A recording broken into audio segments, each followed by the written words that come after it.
Welcome to the Tenant Podcast. My name is Todd Pearson here in Denver, Colorado, with my partner and friend, Wes Brown, who is in Rapid City, South Dakota. Hello, everybody. I'm excited to be here.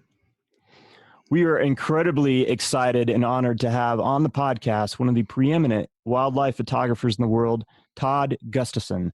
In addition to being a renowned photographer, Todd is a musician, composer, documentary filmmaker, author, conservationist, and owner of Gustafson Photo Safari, leading spectacular photo safaris all over the world.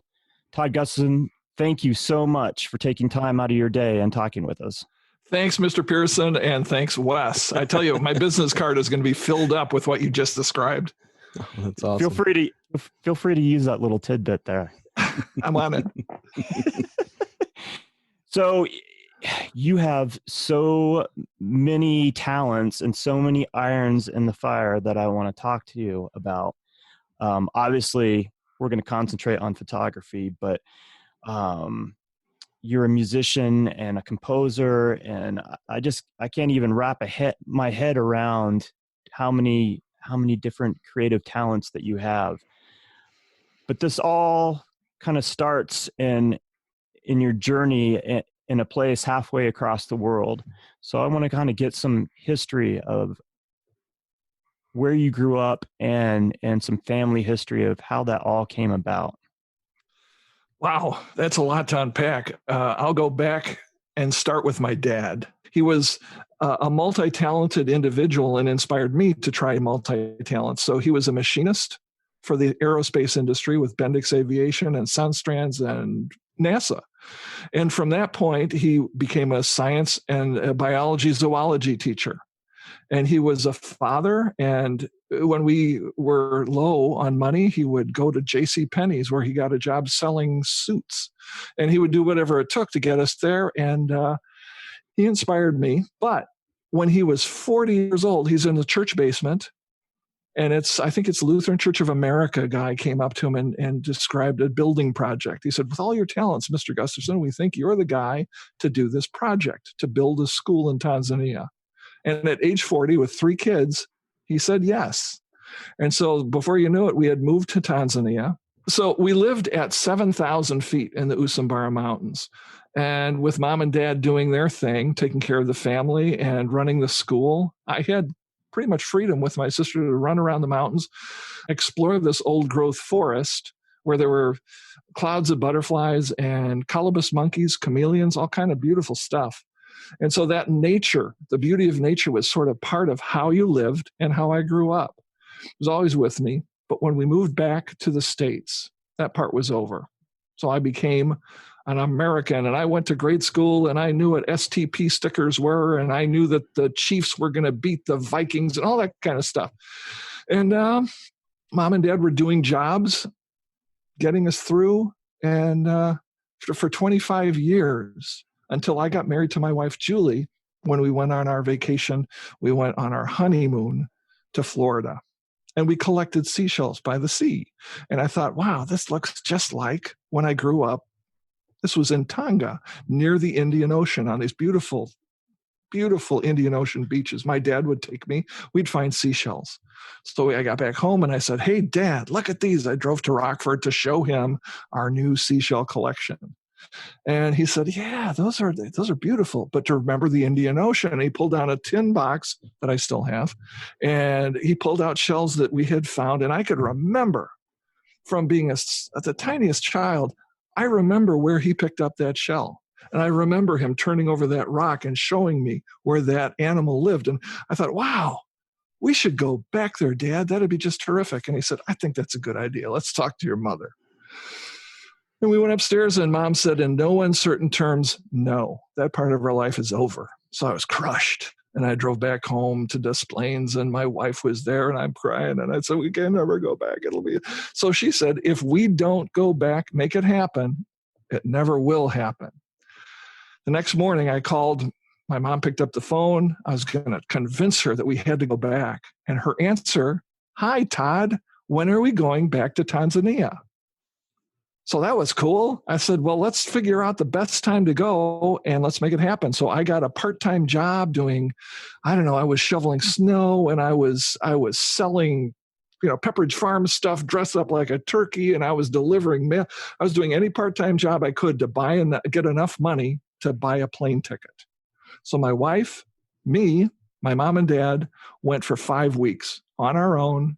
No plans made. We just landed in Kenya, did a Kenya tour and a Tanzania tour all on our own. That's its own story. It's its own book. But I went back with a camera that my mother-in-law had given me. It was a Nikon N2000 that was the hottest ticket at that point.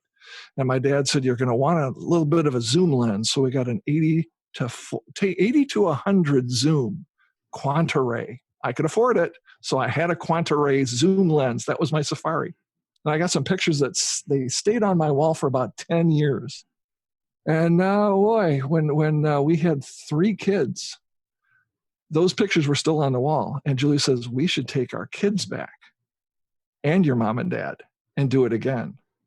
So it was 10 years and we went back and I had an upgrade. I had I think it was a Nikon F5, the best camera body on the planet, and a Sigma 150 to 500 zoom lens.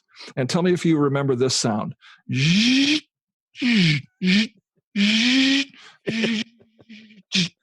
I'm in focus. I got it. So I came back and those pictures were pretty good. I mean, they were a major jump up. And some people saw them. And one of them was from Sigma at a camera cleaning event at Calumet. And he said, boy, you got a lot of Sigma lenses in there. I said, oh, this is great. I just got back from Tanzania.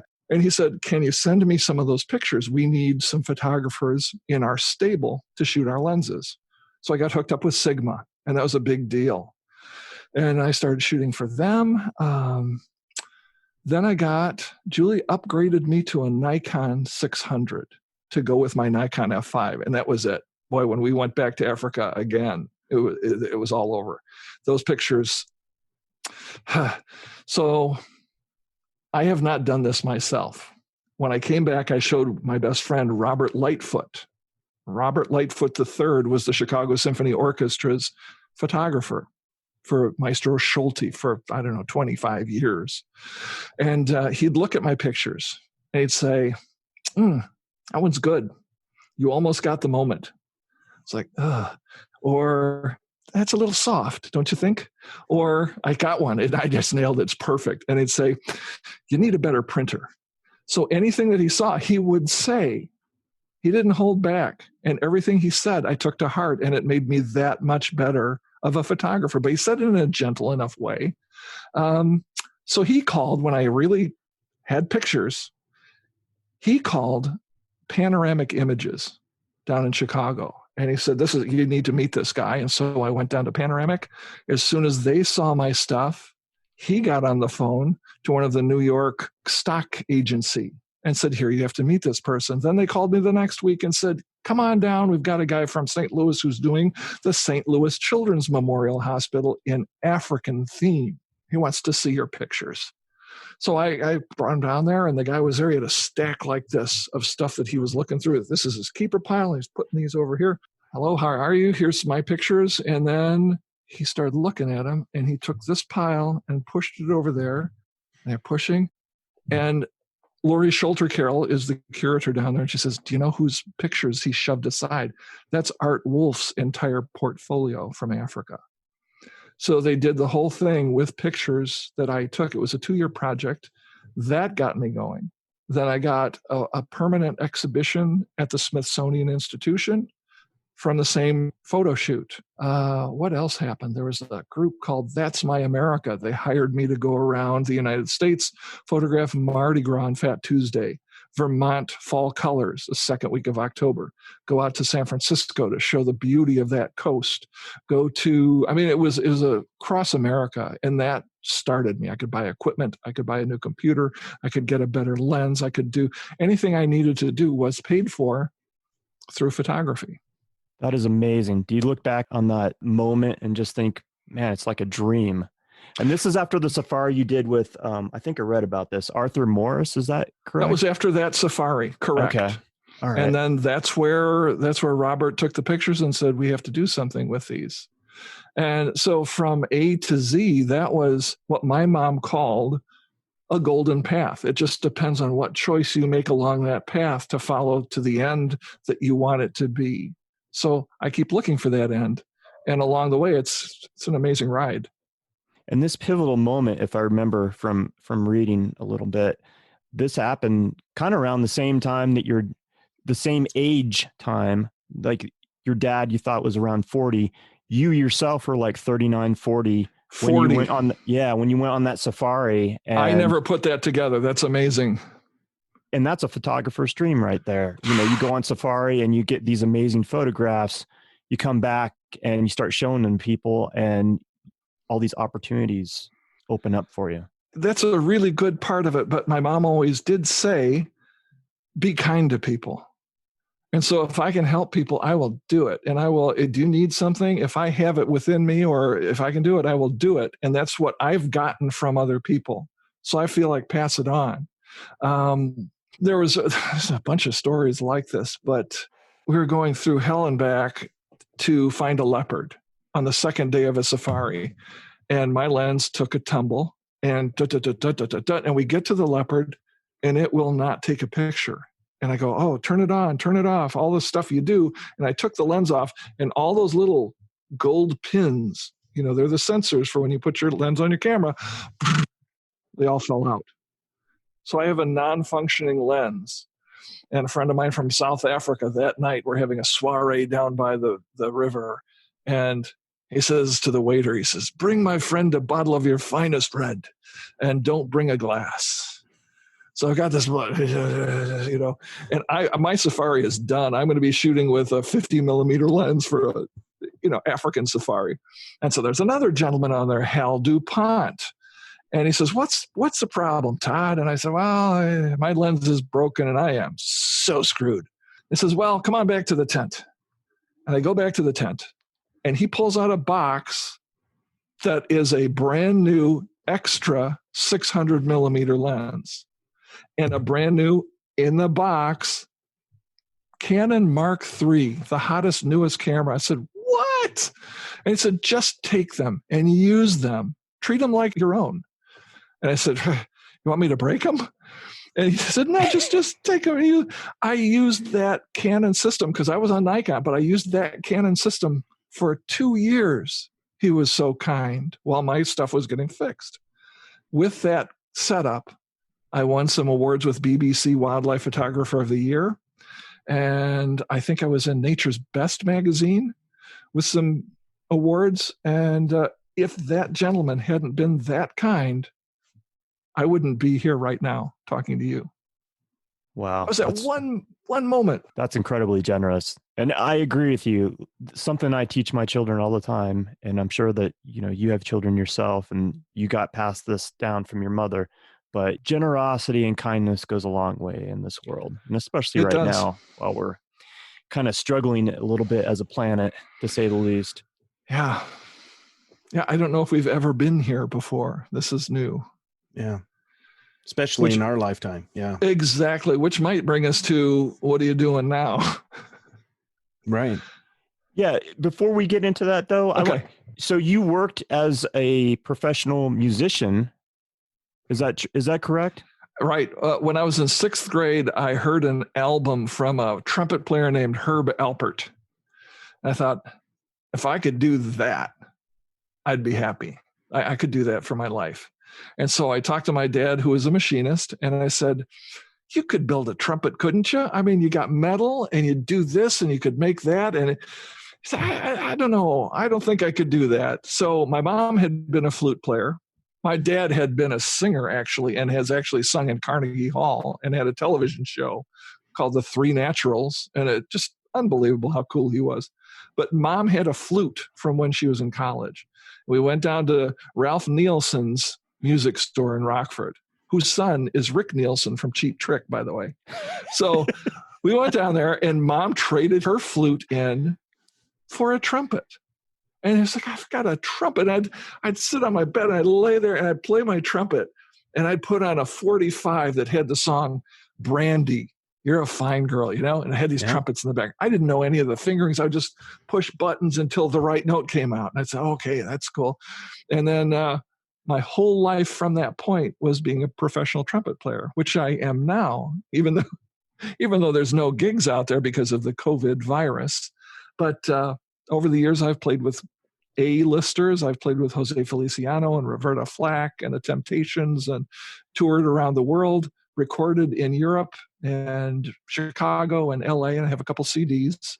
So I try to do like my dad. If you're going to do something, do it on a top level to the best of your abilities. So that's what I'm doing. That's amazing. My wife plays better trumpet than I do. Really? We met at trumpet auditions at Augustana College, where mom and dad went and where our daughter went.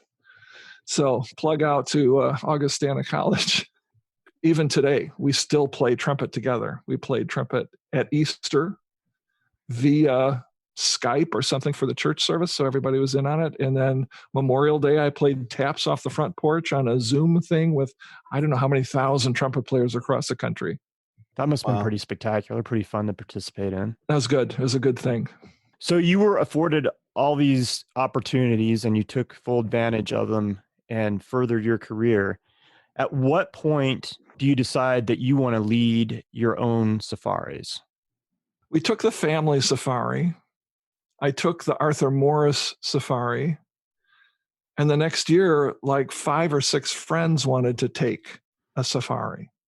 And then 2 other people joined once we had, so it's 8 people all of a sudden. And I brought my brother with, who was my guiding light through all of this. He was older when I was in Tanzania growing up. So he was like 6th, 7th, 8th grade. And he was out in the bush. I mean, he went to boarding school 500 miles away.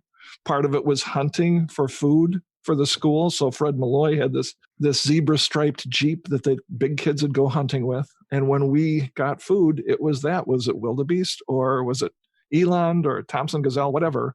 But he also lived with Hadza Bushmen and did the first Hadza click language dictionary. So he's my guy. But he came with on that first real safari. And so I had photographers with me, and then the word got out, and I had one the next year, and I had one the next year. And then pretty soon I had one not just in August, but we decided we're going to go to Tanzania in February for the birthing season. So I had 3 or 4 people from Chicago that were all friends. They climbed Kilimanjaro. When they were done with that, I met them and took them out on a week-long safari. I thought, wow, Tanzania is cool in February. So I changed my entire itinerary to simply doing Tanzania in February. And I've done that for, that's got to be 15 years of simply going. And sometimes it's 2 weeks. Sometimes it's back to back.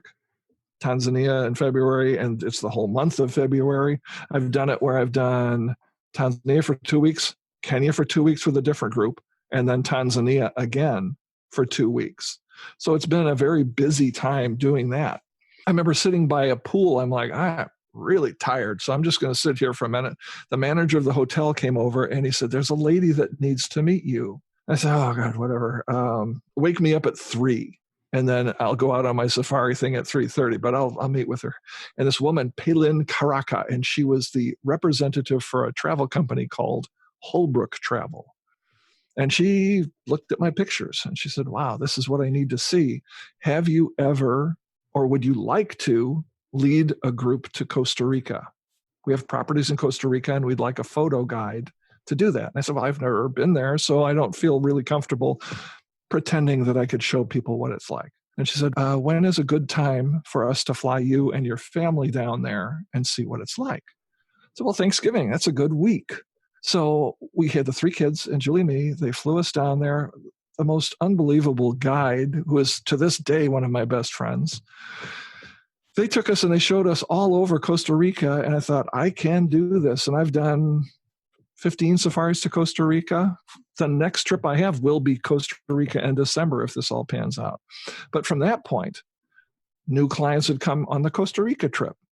Old clients from Tanzania would come on the Costa Rica trip. And 2 of those guys said, hey, did you ever think of Madagascar? And I said, well, I called Brian. He said it's not safe. And so he knows people on the ground and says it's not safe. I said, well, we'll go when it's safe. He called me 2 years later. He said, Madagascar's looking stable. You should go. So we went to Madagascar, and they decided they wanted to tag India on the back end of it. So we did 2 weeks Tanzania, 2 weeks Madagascar, 2 weeks India. And I still want to take a nap just thinking about it.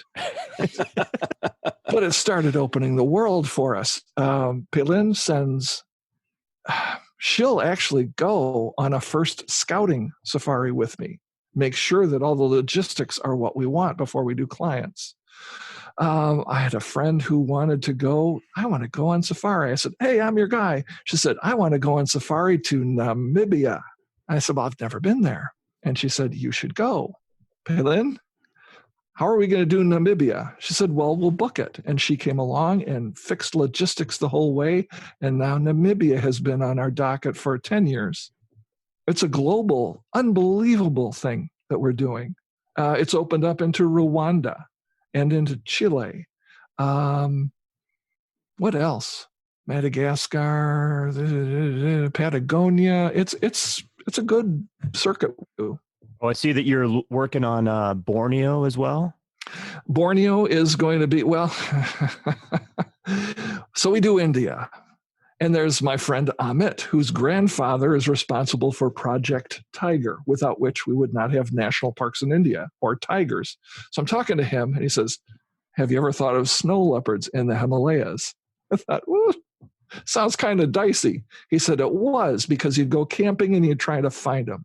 Now there's a system of villages that watch where the snow leopards are, and we stay in a lodge, and then we go up the valleys or down the hills or wherever to find them, and there they are. So we did that, and I met a guy up there in the Himalayas named Bill Jones, and he is a Nat Geo guy, and now we're good friends. He lives in Paris, and he says, you should go to Borneo. This is how this whole thing goes. You should go to Borneo. I thought, wow, I'm going to go to Borneo. So that'll be coming up sometime. Or Bhutan, I don't know. Oh, Bhutan. That's a place I've always wanted to go to. I'll call you.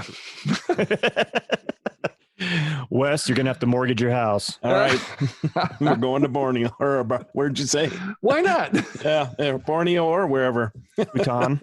Bhutan, thank you. Yeah. That's awesome. So that's pretty fantastic how this all kind of played out. And now it sounds like you have a team of people that you work with to help facilitate all this stuff, because I imagine between just running it, you talking about, back-to-back safaris made me feel tired. So logistically, I'm imagining it is a lot of work. It is. It's hard to keep on top of, especially now, the COVID travel restrictions. I'm not comfortable traveling, and I would hate to tell people that they should be comfortable traveling. So what we've kind of come up with this idea of a big red button. I don't know if you watch Doctor Who, but there's a big red button. What happens when you push it? Well, it resets our safari dates. We were supposed to be in Madagascar for the last 3 weeks, and just coming home about now, there's no way. I mean, no, we're not going to Madagascar. So we talked to our people in Madagascar, talked to our clients. We have the identical dates, the identical itinerary in 2022. So we've just reset it. We have safaris coming up in February. There'll be a month of safaris. If we go, we go. If it's not comfortable to go, we reset it for the next year. Same with Costa Rica. And it takes a really good team, a logistical team, somebody on the ground, somebody in country that knows the ins and outs and aware of everything that's going on, geopolitical or environmental or whatever. So, right. Yeah. So finding those people, I mean, it sounds like a lot of serendipity in some of these cases, like it just happened and fell into place, but it takes a lot of work to find that too, I'm sure. Part of it's serendipity and part of it's hard work. And not always by me, but I can take advantage of the people who care enough to put that hard work in. The Tanzania stuff is mine. I just simply do it with friends of mine on the ground who I've known for now the past 20 years. They know exactly what we need, and they will tell you, this lake hasn't been good for about 18 months. Let's not go there. Let's go to this national park. We'll switch our itinerary based on, like you said, the environmental issues. But then every single guide that we have around the world is a similar type person. I love that they have the knowledge of the wildlife. That's fine. But if you have a guy who says, there's a bird over there, and he can tell you what it is, but if it's not photographable, I don't care, really, seriously. But if you have a guy who says, there's that bird, but look on this post here with that really beautiful light, with that background as a gorgeous shot, then we can concentrate on that. And he knows not to waste our time with that. Or the bird calls of, I know you can identify all the birds. We're not taking pictures of those. And that's really what we're here for. And that's our enjoyment. So these guys, they get it. They understand the wildlife, and they're funny. And within their own cultures, their sense of the Western vibe, it's really, really, really cool. I have a guide in Brazil whose favorite sport, you're from Brazil, it must be soccer. No, it's sumo wrestling. It's like, what? He says, no, I grew up in a Japanese American school system, and it was sumo wrestling. And then another guy in India, he says, we're on a train going from Agra. We're going to see whatever. And he points out the window. He says, Todd, look out there. That guy is the best farmer in all of India. I said, really? That's so cool. He says, yes, he's outstanding in his field. I thought, we're in. Oh my God, that's funny. I like somebody that is punny. That's a bonus. It is a bonus, and it's topical, and it's always on point. So it's not just being silly, but it helps sort of direct us through our day without a lot of tension. That's another thing that I try to do as a leader. It's not always f-stops and millimeters and ISO and all that kind of stuff. People understand their cameras. They get it. And we talk more about the concept of situational photography versus subject-driven photography. If there's a subject, oh man, I love lions. Lions are great. Let's take pictures of lions. Hey, there's a lion. Brrr. Well, he's asleep. And it's not a cute asleep. He's just asleep. And it's weak. Yeah, but we got to stay with him. Well, somewhere else, somebody's playing, being born, being eaten, chasing, running, whatever it is. It's not that. So let's go find that thing, and then we'll hedge our bets to the better. So the situation might be that same lion could be on a tree branch climbing, or he could be hunting, or he could be playing, any number of things that are better than that situation. And I don't care if there's a lion here, but there's a weasel over here who's doing something cool. I'd go for the weasel every time. And I've read on your website that you're very intuitive to what's going on. So like you said, if there's something that's not really spectacular, you don't have a problem just because there's animals here and you're on them at the moment. If they're not doing anything, there's no action, you're not going to stick around. You're going to go, there's something else down the road that you can focus in on. Exactly. Or go seek out. In Lake Manyara National Park in Tanzania, there was a situation. It's the lake meadow, and it's a beautiful meadow. And these two giraffes had their necks like this. And they were just like the beautiful push me, pull you giraffe, but it was static. So we took some pictures, and that was it. And then I thought, if we go into the forest, we might find something. And people in the van said, but look at this. We're here and we have this. And I said, look at this. We already have it. Let's just see. So we went in there, and there were 5 vans around these giraffe. And we went into the forest, and about a half a kilometer, there were 5 lions climbing around in a tree. And it was way more action, spectacular, more soul-fulfilling than the 2 giraffes were. And afterward, it taught these people that, yes, you can move on and find something better. I call it safari momentum, actually. I mean, just keep your safari momentum moving forward. Yeah. That makes sense than sticking around and trying to work, something to death that, either you got it or you don't, and it's either interesting or it's not. Yes. Or on the other hand, some people I'm doing a book on cheetahs. So if you have 2 cheetahs You know they're going to hunt either in the morning or the afternoon. You're going to just stay with them all day. That's fine. I understand what you're doing. I'm not necessarily going to do that because that's not my story. I want to catch them when they're hunting. So I know that around, I'm going to say 3 o'clock, I'll come back to them and see if they're starting to wake up. So taking in that consideration, you're really trying to give your clients a wide variety of experiences. Wow, that's a good way to put it. Very good. I'm trying to take the blinders off so that you can see the rest of the world instead of the one thing that's right in front of you. And to tell you the truth, people look at their camera and that's all they see. If I have one eye on my camera, I can peripherally see there's something else. If there's herds of animals or you're in a forest, you can tell if a hawk flies by or an eagle, or if there are zebras fighting over to the right instead of the one baby that you're looking at. And you can say, look to the right. There's stallions fighting, and you would have missed it if you looked like this. That makes total and complete sense, because that's a nice little tip right there for people that photograph wildlife or something like anything that's action related, whether it be concert photography or sports related. When I do sports, I don't have one eye closed looking through the lens. I have both eyes open because, like you said, you might be missing something in the peripheral that's going on. And if you have both eyes open, you can tune into that. Exactly. It takes a little bit of training to do that. And flexibility. Flexibility and the openness to. So next week, it will be a year to the day since I photographed the band Chicago for maybe their last photo shoot ever. I mean, I don't know what's coming back after this virus, but we were up in Canada and I'm photographing the front of the band. And I know my favorite guy is being a trumpet player. There's Lee, and there's, the whole band is there. But I know that Robert Lamb at the beginning of Beginnings, shing, chicka, ching, chicka, chicka, chicka, that's the shot I want.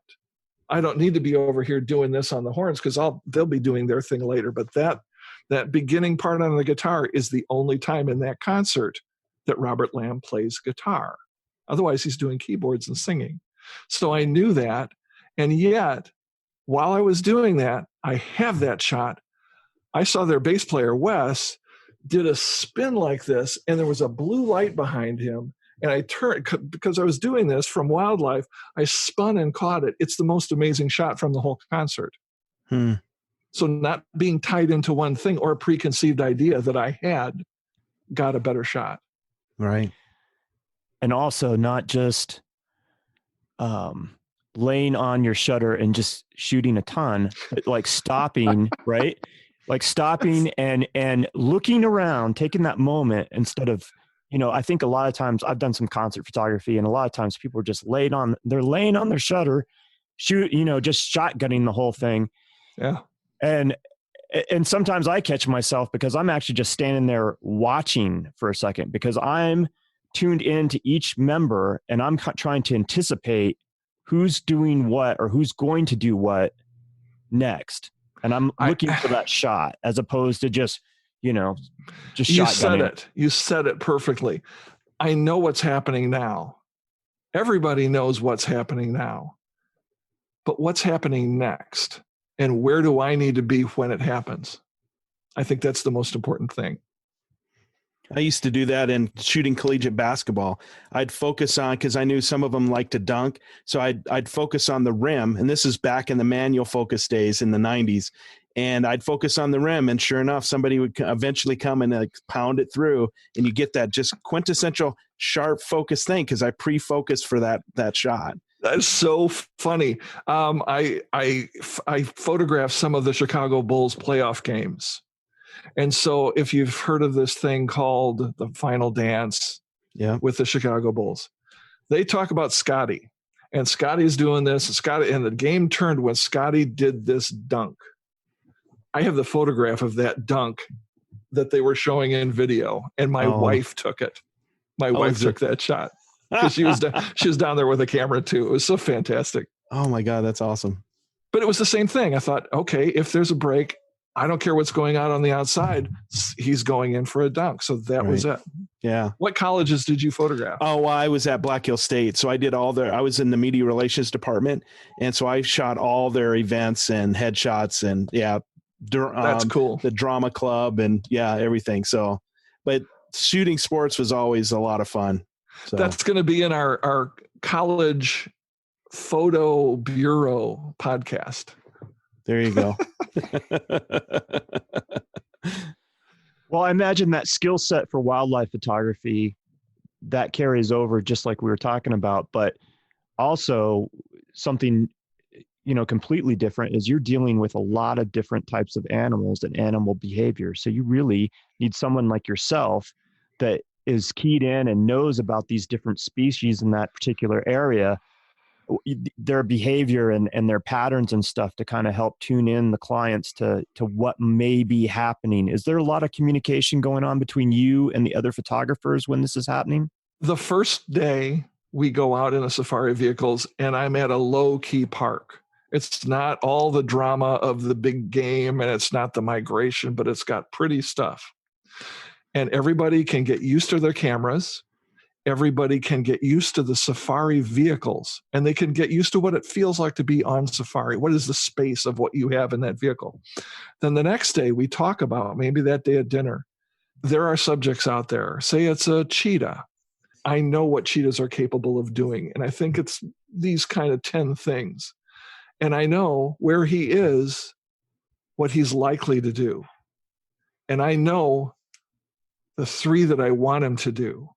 And when he does any one of those 3 things, I know where I need to be, get the van 50 meters that way, and I'll be there when he does it. That's exactly what I think. So fast forward, 2006, I had a photo shoot for the Chicago Symphony Orchestra. So I got onto Orchestra Hall, and they've got me in a booth, and it's beautiful. One of the balconies, just right eye level with the stage. And Daniel Barenboim is conducting La Mer.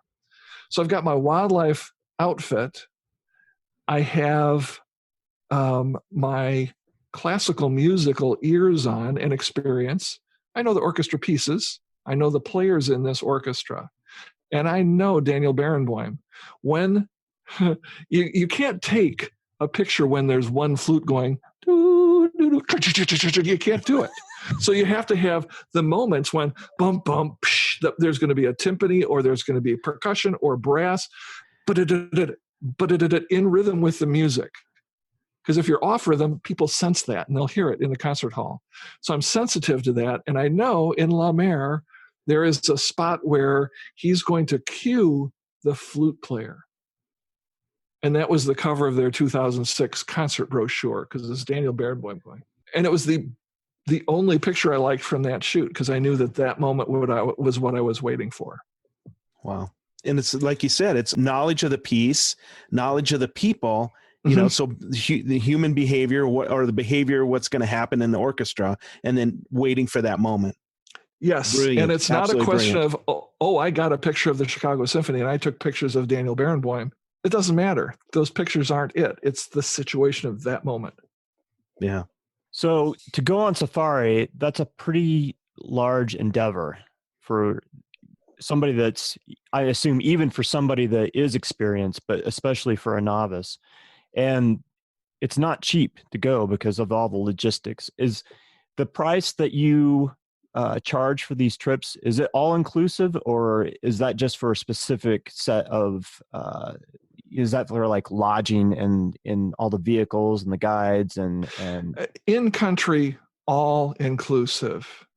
I can't do, because I have an international clientele. If somebody's coming from UK, Portugal, Australia, Germany, United States, those are all different airfares.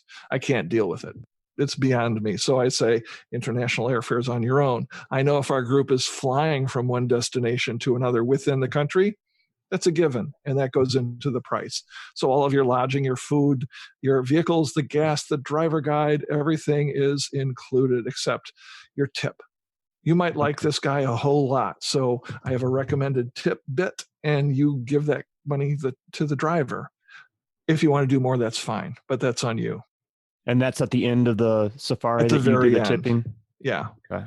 And we usually have, it's a nice thing. We have a little get together and appreciate the drivers for what they've shown us, and they express their appreciation for the family feel that we try to foster.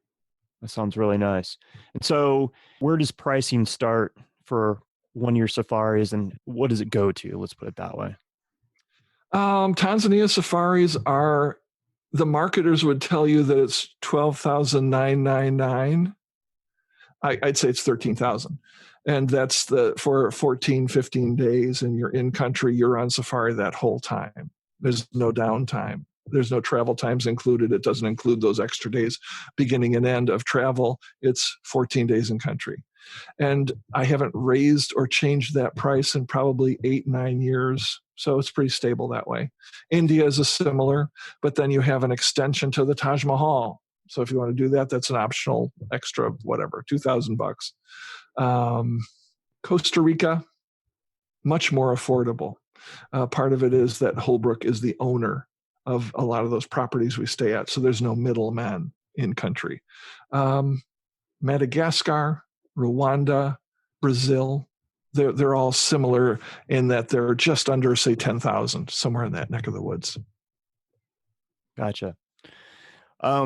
So do you keep tabs on what's going on with this virus and all these places that you have, trips scheduled? And what does it look like for you to say, okay, I think it's safe enough to go ahead and do this trip?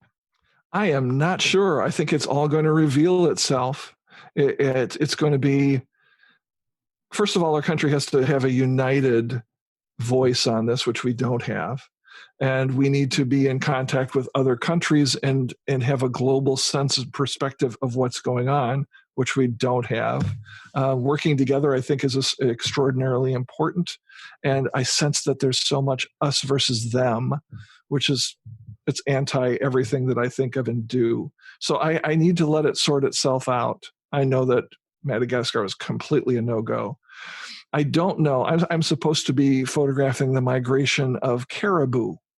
It's a huge, huge migration in Alaska and in the Yukon in September, October. I don't know if that'll be a go or not. Costa Rica is December. I don't know if that's a go. I think that Tanzania in January, February, that should be okay. And then we've reset Madagascar for that. May, I think, is the month for that. So, and then August is river crossings in Tanzania, and I think we should be fine for that.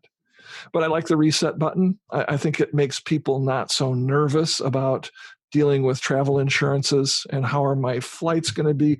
Most of the carriers are going way out of their way to make it possible for you to travel. They have to be. I mean, they can't shut people out.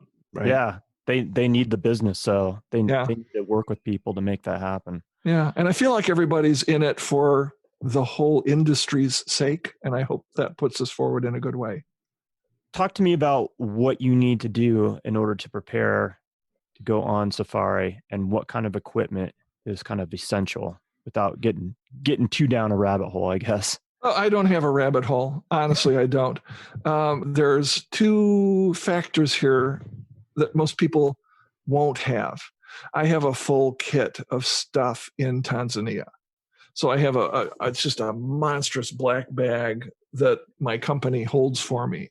And when I get there, I have a Todd pod and a 600 millimeter lens and X number clothes, an extra coat, a pillow for in the car, peanut butter, books, flashlights, batteries, everything that I think that I need for there, short of having the full set of clothes and my rest of the camera kit. So that's there. But we'll just say it's India. That's an expedition similar to Tanzania. And I'm going to leave on let's say May 28th. So around May 26th, I'll see that I have the right suitcase. And then I'll get all my socks and underwear and shirts and pants, and I'll throw them in the suitcase. And then the day before, I'll take all of my stuff that needs batteries, and I'll have a battery charging thing. Camera batteries are charged. Flashlight batteries are charged. Audio equipment recording batteries are charged. And and I can't do this without a checklist. And my checklist is 2 columns of really, really thin, small font. And I will check off, I've got my mouse. I have my power cord for my computer. I have the computer and an extra battery. I have a terabyte extra storage drive.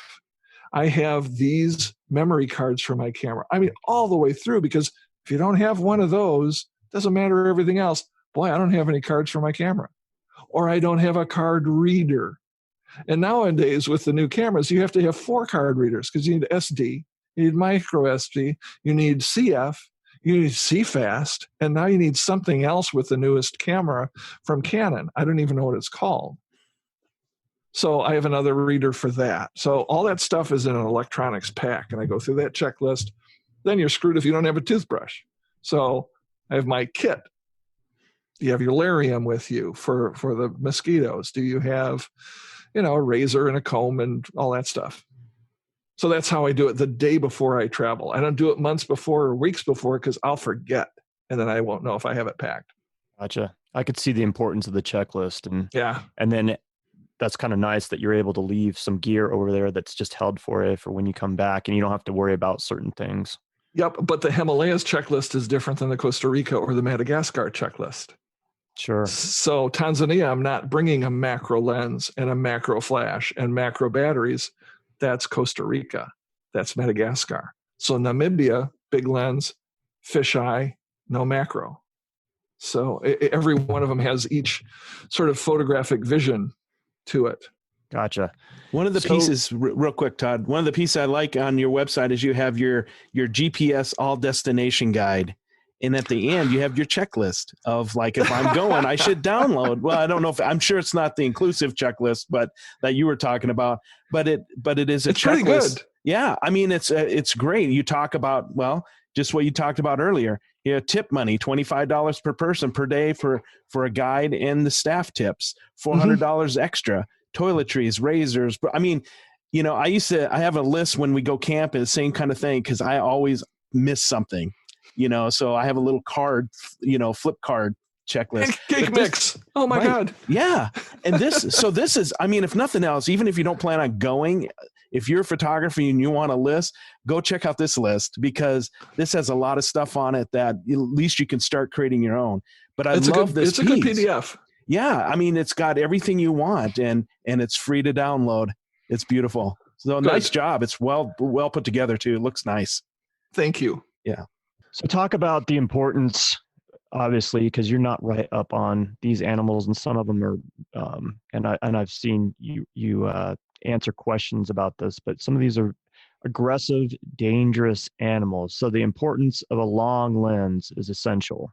I put that in the category of knowing what that animal's fight or flight zone is. A long lens gets you inside of that zone without putting yourself in physical danger. Also, the length of the lens, as you know as a photographer, creates the look of the background.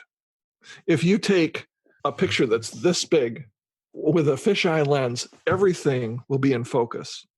If you take this from 100 meters away with the long lens, everything behind it will be super soft and your main subject will stand out like a razor. So I like that look.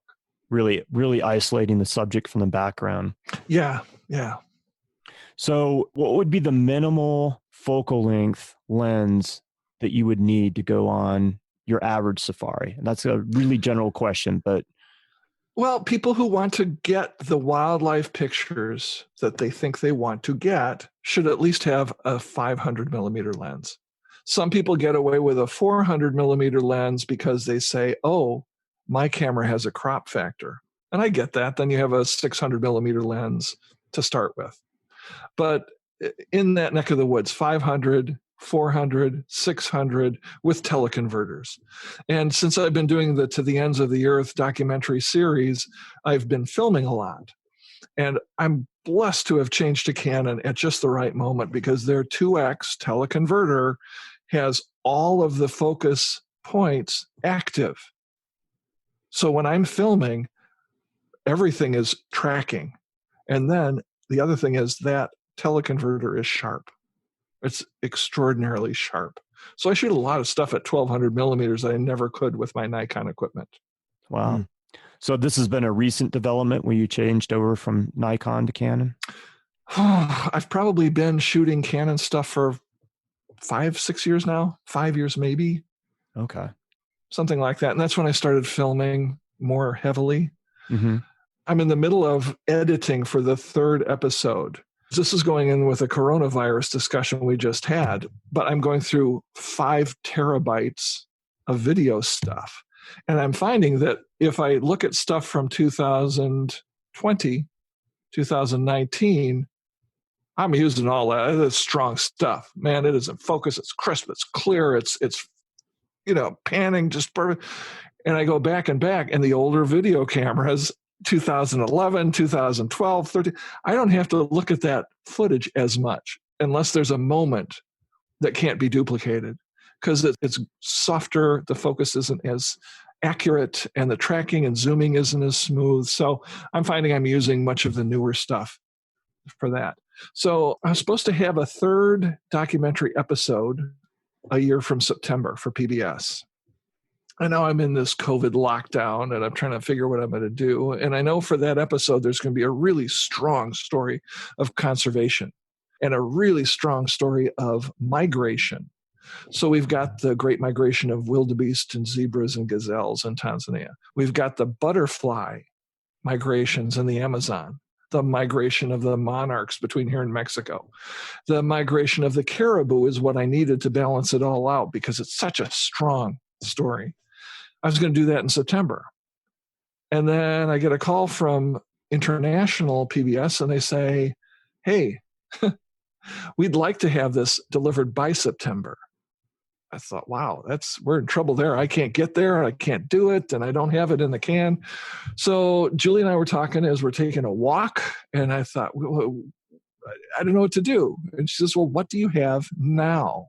What can you do now?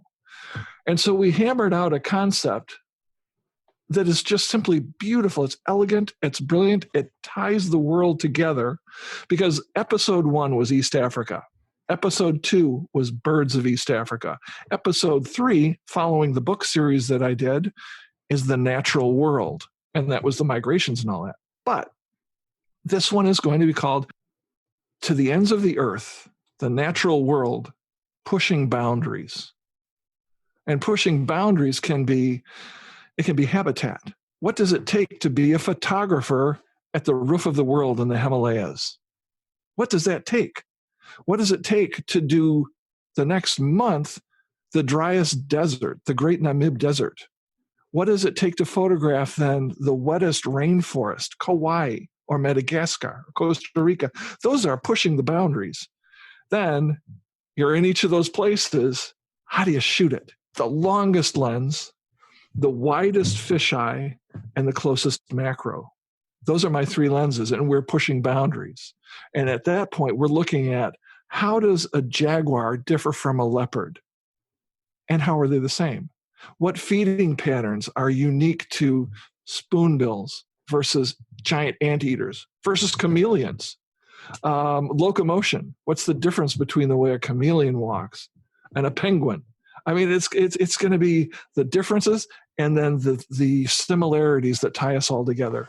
And then Jane Goodall's voice at the end, there will be, well, I'll give you my son's version of me doing Jane Goodall. Through Todd's lens, we see a vanishing world. We see a world that we have the power to protect. And the visual there is a langur monkey in India. It's the softest forest light on a beautiful branch, and she has a baby that she's looking at. And she embraces and caresses this baby. And it's not a monkey. It's my mother. It's my daughter holding my granddaughter. It's love and parenthood in one visual moment. So that'll be the end of the third documentary. So it really gives you the sense of the connection of all the species that live on this planet. Yep. And I called it The Natural World. And there's a great naturalist he's brilliant, named Carl Safina. And I'm going to recommend this to all of you. Carl Safina's TED Talk, What Animals Feel. So he wrote the foreword to the third volume, The Natural World. And he says, I have an issue with the title, The Natural World, because that removes us from the equation. It's the world, and we should be a part of it. We are a part of it, whether we recognize it or not. I'm paraphrasing, but that's the sentiment. Why do you feel that human beings are so divorced from the natural world? Why are we in this predicament? Why are we not stewards of the land? And why do we not have the foresight to take care of our world? I don't know if I want to go there because I'll start getting, we won't have this part in our podcast because it will start identifying people. It'll start dividing people into groups, whether they are aware of those groups or not. You are either with conservation or you're not. You may think you are, but unless you're acting for conservation, you're not. You can think you love nature, but if you're not actively working for it, you're not. I mean, that's how important it is right now. So I don't want to offend anybody. Well, and I don't think you would. I mean, I think what you just said is very pertinent, and I agree. You know, and that's to be said with anything that's going on in the world. If you're not actively participating in trying to make a difference, then it kind of goes back to and I'm paraphrasing the old saying that if you're not part of the solution, you're part of the problem. Beautiful. It's such an old chestnut, but it is true. It is true. But all the poachers should be shot. Well, I don't know that that's necessarily true either, because there are people who are starving in different places, and bush meat is a source of nutrition that they can get. And it goes to the social injustices of why don't these people have a possibility of getting food to eat? So when you talk about, well, they should be shot, well, they should maybe have access to a school, or maybe they should have access to medical equipment, or, I mean, it's the us versus them kind of thing. They should do this. They should, well, my mom and dad, they should pull themselves up by their bootstraps. And my mom would say, why don't we give them some boots so they have something to pull up? And I've agreed with that my whole life. Yeah. And so I'm going to go on one more with the conservation thing. The importance of tourism in conservation, it can't be overestimated, because when tourists are in a park, they're watching the park. There aren't poachers going where there are tourists. So I will tell you, in India, when I started doing this in India, there were 1,423 tigers in the wild at that point. There are more tourists. There's more access to the parks. They've expanded the boundaries. They've put bigger buffer zones. To this day, there are now 23 or 2,400 tigers in the wild. I think that's good. I think that's a step forward. In Rwanda, if you were a poacher, you're captured. In Uganda, they cut your hands and your feet off. You're a poacher. You're going to jail forever. In Rwanda, they said, hey, you know where the gorillas live. You know their habits. Can you be a guide for our tourism industry? And every day there are, I think, 10 groups now of 8 people that go to 10 different families of gorillas. And each of those employs porters and the guys that are out there with the gorillas, the trackers, and all the park staff and the rangers, and all those people are making money off of our tourism. So when I started going to Rwanda, there were 703 mountain gorillas, incredibly under pressure. I think now, 10 years later, there are over 900 mountain gorillas. Nice. In Uganda, one of the big silverbacks was just killed, but the 4 people responsible have been caught. Now, whether there's a network beyond those 4 people remains to be seen, but at least there's comeuppance.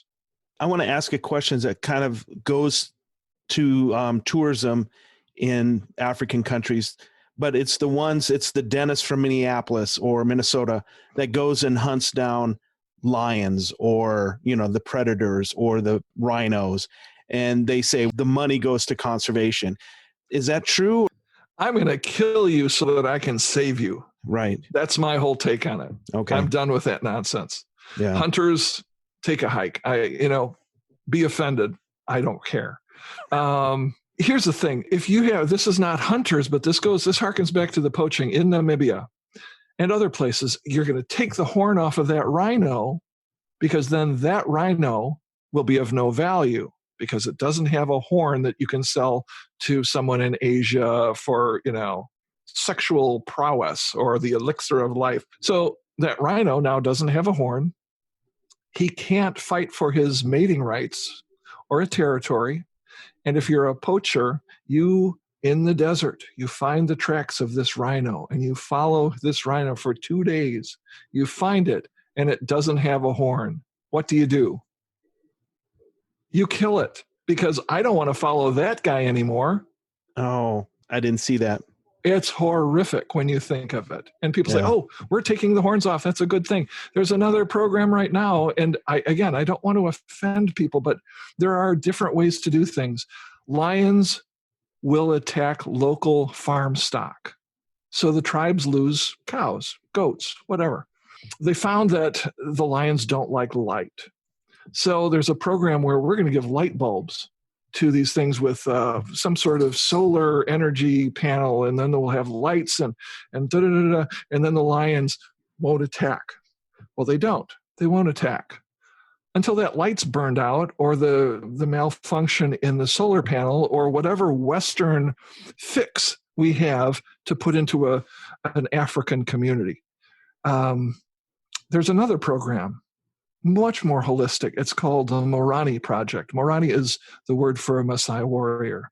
Within each tribe in this area of the Ngorongoro Conservation District, they choose one Morani, one young warrior. It's the Young Warriors Project. And they teach them the value of what lions bring as far as money into the country and conservation and that kind of thing. This kid is educated, goes back into the tribe and says, listen, here's how it is. Da, da, da, da, da. And with that program, it's estimated that in the last 4 years or 5 years now, I'm just going to say 75 or 80 lions are still alive because they weren't killed by the tribal people. I'm good with that. I think that's a much more holistic way to do it. Yeah. So as human beings, it always seems like we want everything wrapped up in a nice, tidy little package, right? It's always, we want it cut and dry, but there's always a multitude of problems, underlying problems that nobody ever thinks about. The issue is always much more complicated than what we want to think about or we want to delve into. And you alluded to the fact earlier that, a lot of these problems, it's not just managing animals and a population of people.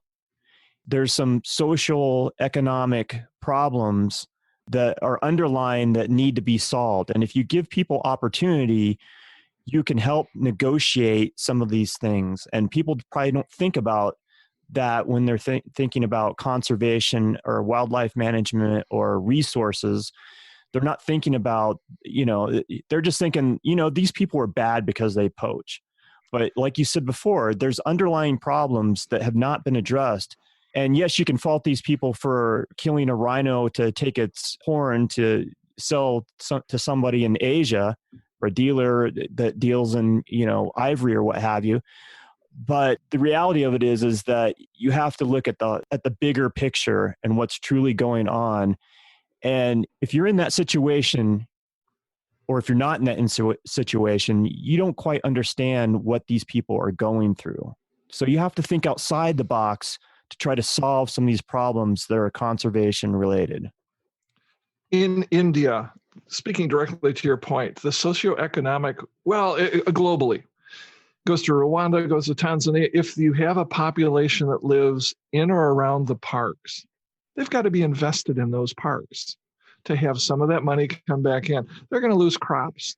They're going to lose some of their livestock. But they have to understand that there is a positive economic force of having live wildlife in that park. Again, going back 10 years, 15 years, there would be parks in India that list, we have 47 tigers. And you'd go visit there and you wouldn't see a tiger. And then the warden would say, well, you should have been here Tuesday because, oh man, there were so many tigers walking around. They do a canvas of the park and there's no tigers in there because that guy had taken some money from poachers who would come in, take the tigers, move the tigers on through an entire global network up through to China. And then you'd have all these tiger pelts and leopard skins and all this stuff. So what they did was they started changing the way they hired and who they placed where.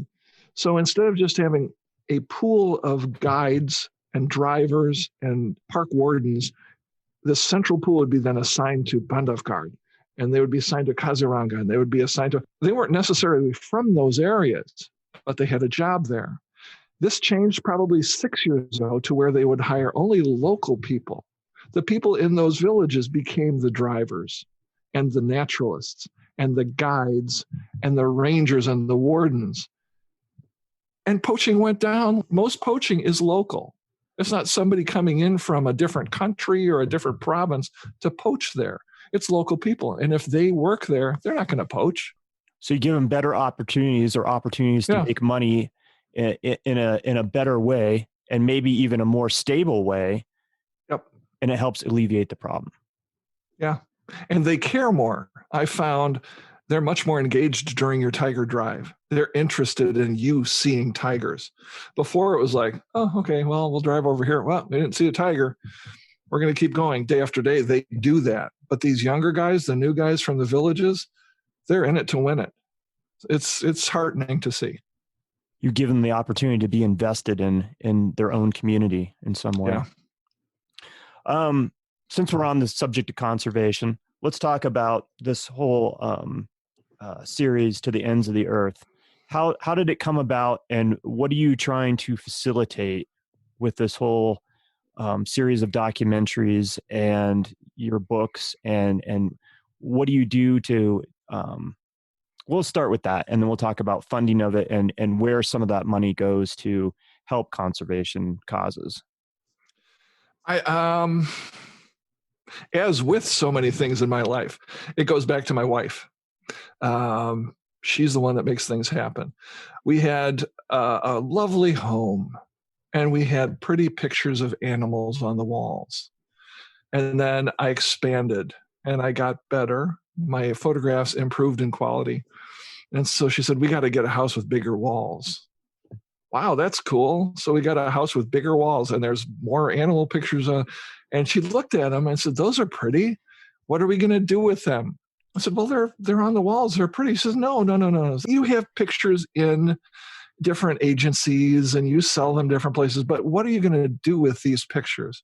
And so, again, we're taking a walk, and she says, can we make some money to put toward their habitats and conservation methods that will allow your granddaughter to see them?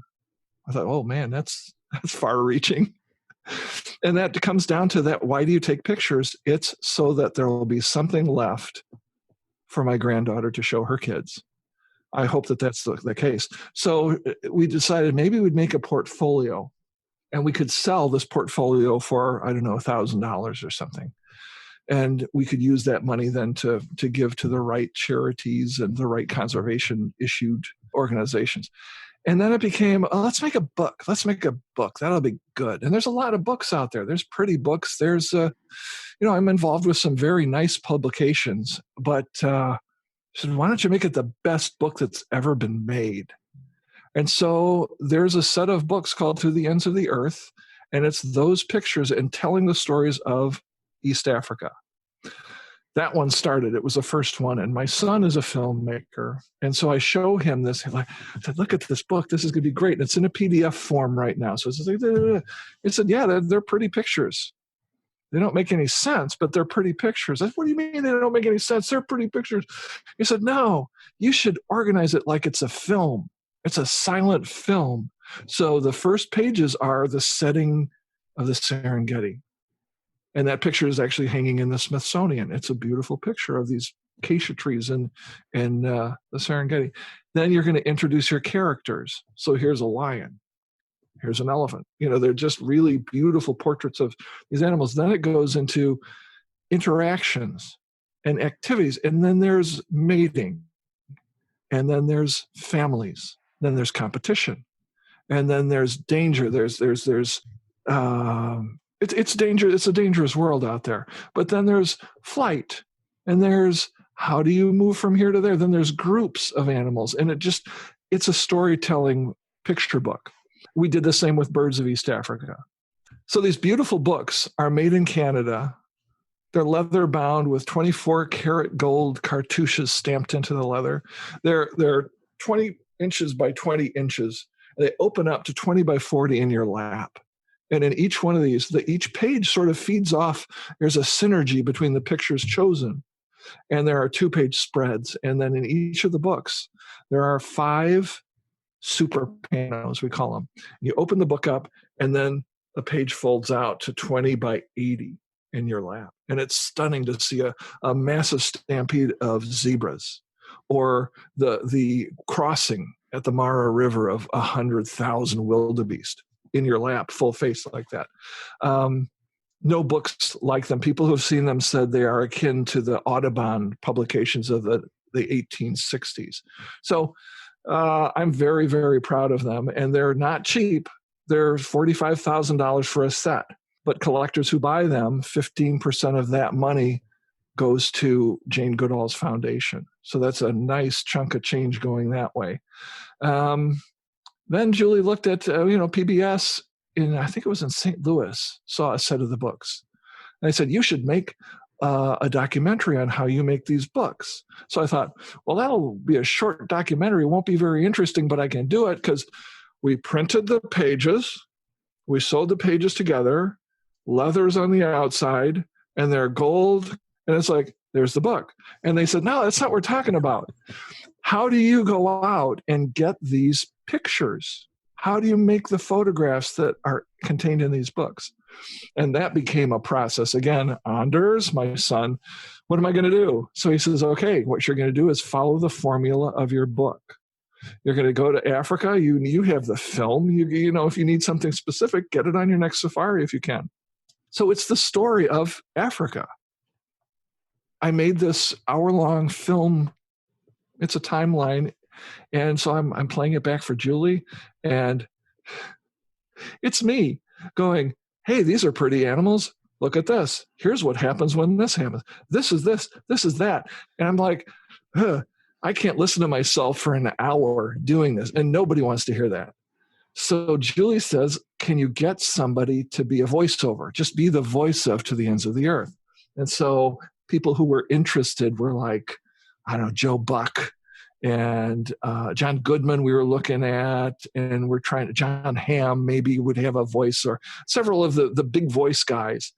And then Julie said, again, God bless her, she says, how about Jane Goodall? That would tie in. I said, yeah, she's not going to do this. She's so busy, and she is on the road 320 days of the year. Oh my God. Really?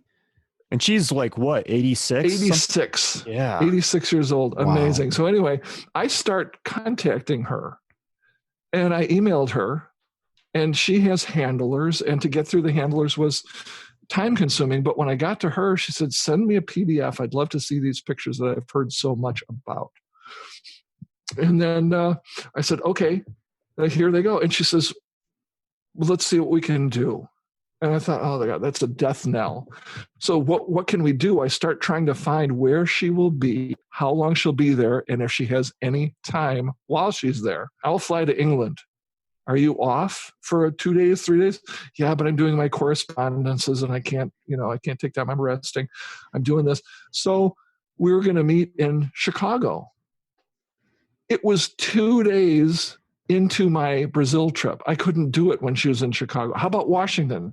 Oh man, I'm in Ecuador or something. I can't do that one. And I get an email while I'm in Brazil. We have a new appointment. We're going to do a presentation in Seattle. And it's the day after I got back from Brazil. And so Julie booked tickets. I got off the plane. She had all my stuff and the books. Here's the books, Jane Goodall. And flew from Brazil to Chicago to Seattle. And she had 20 minutes where she had time to sign the books, and she was going to read a paragraph. Here's the books, here's the project. It's a good thing. It'll be nice. I'm on the plane from Brazil, and I'm typing and typing. I'm editing, and I'm taking anything that I'm not in the field saying. is the narrator's voice.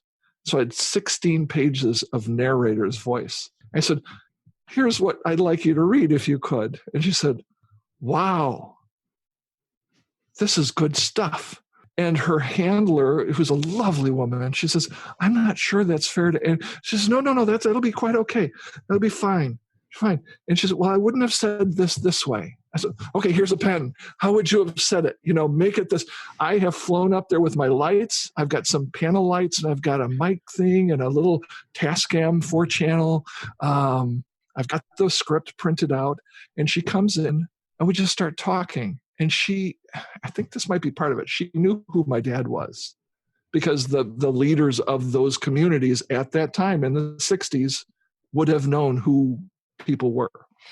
And so we did a little chit chat of the old days and this and that. And then she sat down and read. And in one take, she read the whole script. And it was the most heartfelt and unbelievable reading of this script I could have imagined. So at the end of it, there's, we have to do a radio broadcast across the hall. Oh, shoot, I forgot. I wanted you to sign this book. He said, I'll be done with that in like 15 minutes. I'll be back. And she walks out the door, and then she opens the door and comes back, and she says, what, no hug? And she gives me a hug, and then she goes off and she does her thing. I'm like, holy cow. And then Julie emails me right at that moment. She says, look what's on the cover of National Geographic. And I don't even know where it is. It could be right here somewhere. It's Jane Goodall is the cover of National Geographic. So I ran out to the bookstore down the block and I bought 4 National Geographics. She signed all those, and she signed the books that I needed her to sign. And she said, why don't you come to my presentation tonight? I said, that'd be great. The hotel gave us the room for the rest of the day. And so she says, it's for the Seattle Foundation. I thought, okay, I'll look them up. And so she goes off. I look up the Seattle Foundation, and it shows these guys in hard hats that'll come in and fix if you have a crack in your foundation. And I thought, that's not what she's talking about. And it was the rich donors who were going to be in this room. There's 400 or 500 of them. And she starts talking at 8:00 that night. She starts talking. It's quiet. You just hear a pin drop. Nobody's saying anything. And she's telling her life story about her mother's influence on her and growing up in the British way and meeting Hugo von Leeuwenhoek. At the end of it, she had a stack of books in the back. And she mentioned To the Ends of the Earth in a very kind way. I had my book there. But she had these books stacked that were already signed. She went back and she signed one. And then the donors came back. And she walks past me and she goes, don't make it look obvious, but follow me. What? She just follow me. We go out the door, and 3 of her people follow us out the door, and the door closes, and she says, now run. And we're running down the hallway. I'm running down the hallway with Jane Goodall, and the door opens, and people are coming out they're coming out, they want to be with her. That's not done for them. They still want to be with her. She's got the elevator, and she's pushing the button, and it opens up like this. And we get in, and it closes, and it felt like, zombie hands were going to open the thing up. But we go up to her suite, and I'm going, this is happening. This is just unbelievable. And we go into her suite, and she pulls out this giant Chivas Regal bottle of whiskey. And she says, here, Todd, open this. And she passes out wine glasses to everybody, but she's got two crystal tumblers, and she says, pour it up. It's that kind of night. And we pour up this stuff, and we talked until 3 a.m. about life, conservation, humanity, God, our place in the universe. It was a night like I've never, ever experienced. Phenomenal. So that was her input into this project. And that was your Beatles moment. When everybody's chasing you down the street, down the hallway. It's like the Fab Four. Oh, man. What a fantastic story. Oh, my God. I can't even imagine. And I have pictures. I'm on my knees pouring for Jane Goodall. Oh, man. That's incredible. And for somebody who's 86 to go and go and go. Yeah. And to stay up till 3 a.m. No problem. And there are people, and she's so sharp. I mean, I'm on tiptoes and just like, I don't want to say the wrong thing or something stupid because she's so sharp and so perceptive. Amazing. And I will say, and I don't know if you did the portrait that's on the To the Ends of the Earth website, but she is so phenomenally beautiful. Like it just radiates. Yep, off radiates. of her. Yep, she is absolutely beautiful. Just, yeah. So fast forward 3 years. I want to say it was February, and I'm heading. That might have been the summer safari, whatever. It's August, and I'm in Amsterdam. I'm heading for the gate, and I'm going down the whole gateway, and it's F7 is our terminal gate, and so I'm going down there, and I hear behind me, Todd, and I turn around, and here comes Jane Goodall. She's trundling around. She got a little roller bag, nobody with her. She doesn't travel with anything. She just goes from place to place with her people, but she was heading home to Dar es Salaam. She was on that flight. And so we talked for a couple minutes, and I didn't want to bother her, but, I got on the plane, and I'm sitting there, and then she gets on the plane and takes a left into first class. The guy behind her looks at her, and he looks back, and he goes, like that. And I said, that was Jane Goodall. Very unassuming. Oh, Wow. And here's another one. This just kept me on my toes. We're walking, we're just chatting after that presentation. I said, you could hear a pin drop. And there were 500 people there. And she said, you should have been at Wembley Stadium where there were 80,000 people and you could hear a pin drop. She has that gravitas. Yeah, Amazing. she's an amazing lady. So talk about this foundation where at least does all percentage that you give back to conservation, does all that go to her foundation, or is that a portion of it? But talk about what her foundation is and what it does. Well, we'll talk about the money first. There are two different ways it goes. The big books, it's 15% because they're so expensive to make. It's still a chunk of change that goes there. But then in our portfolio, I don't know if you got to the website, it is To the Ends of the Earth LLC.org. We have a store.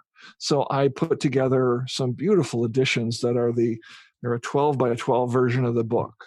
And you can get a boxed set of all three, or you can get a DVD of each show, or you can get a Blu-ray, or the soundtrack of the symphony orchestra that we can talk about later. But a coffee mug, scarves, silk scarves with those pictures from To the Ends of the Earth in silk. So there's a lot of stuff. Those things, 100% of the profits. So, I have expenses, but the profits go to the Jane Goodall Foundation.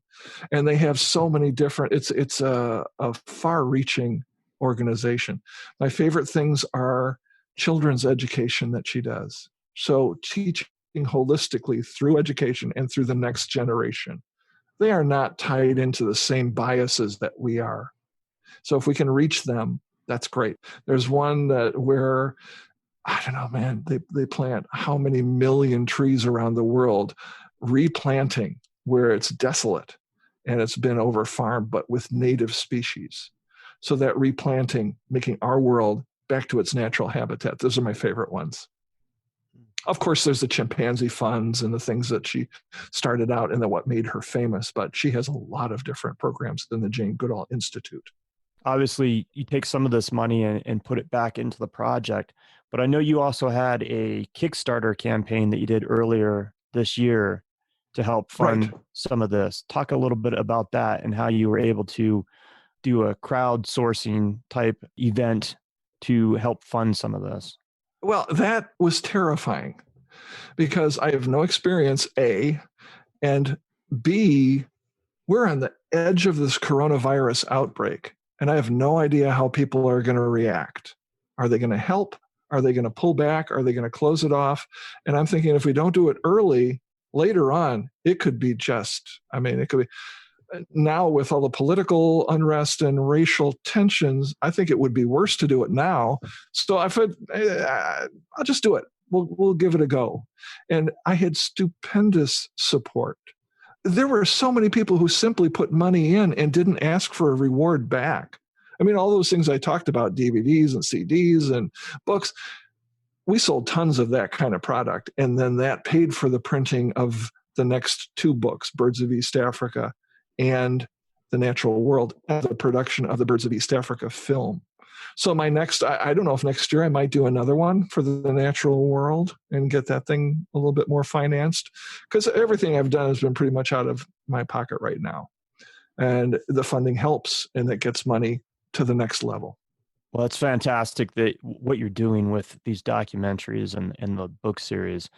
And I can imagine looking at how those books are made. I watched a little documentary of the printer. Oh, nice. And I can only imagine what the cost of doing a book like that, but they look spectacular. I'd love to see one of those limited edition ones.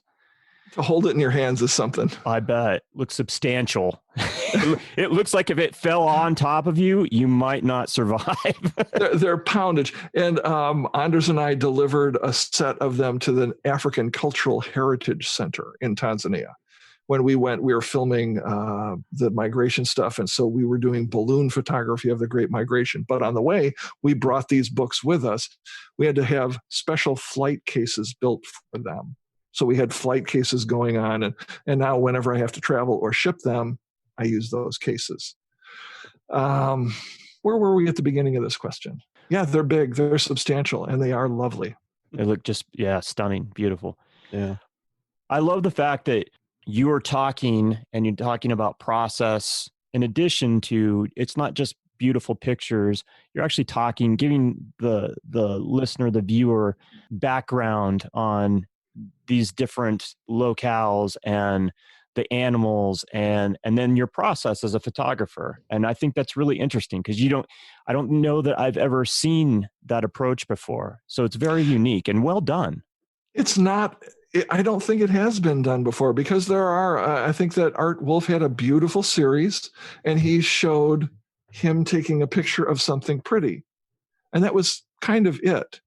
And then this one, there's an adventure involved, there's a story involved, and it's not just that story, there's a connection with a story over here versus this. And that's why the third one is going to be so spectacular, is it's global and takes all those connections from Tanzania and it just wraps it around the world. And I feel like connections, as a trumpet teacher, there's so much that you can connect. Well, you heard the story about photographing Daniel Barenboim with the Chicago Symphony.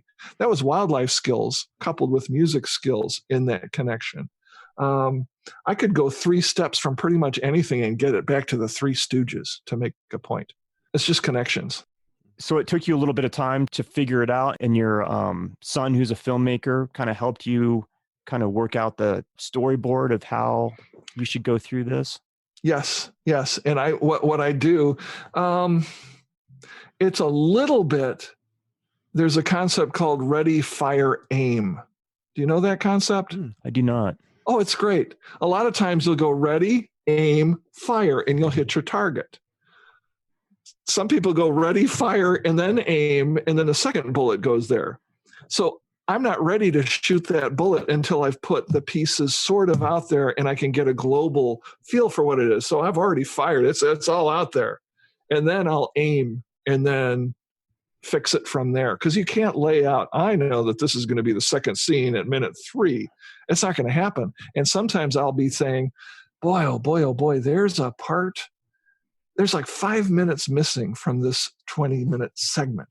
And how am I going to fix that? Is there something from me in the field? Yeah, there is, but does it relate to what I'm talking about?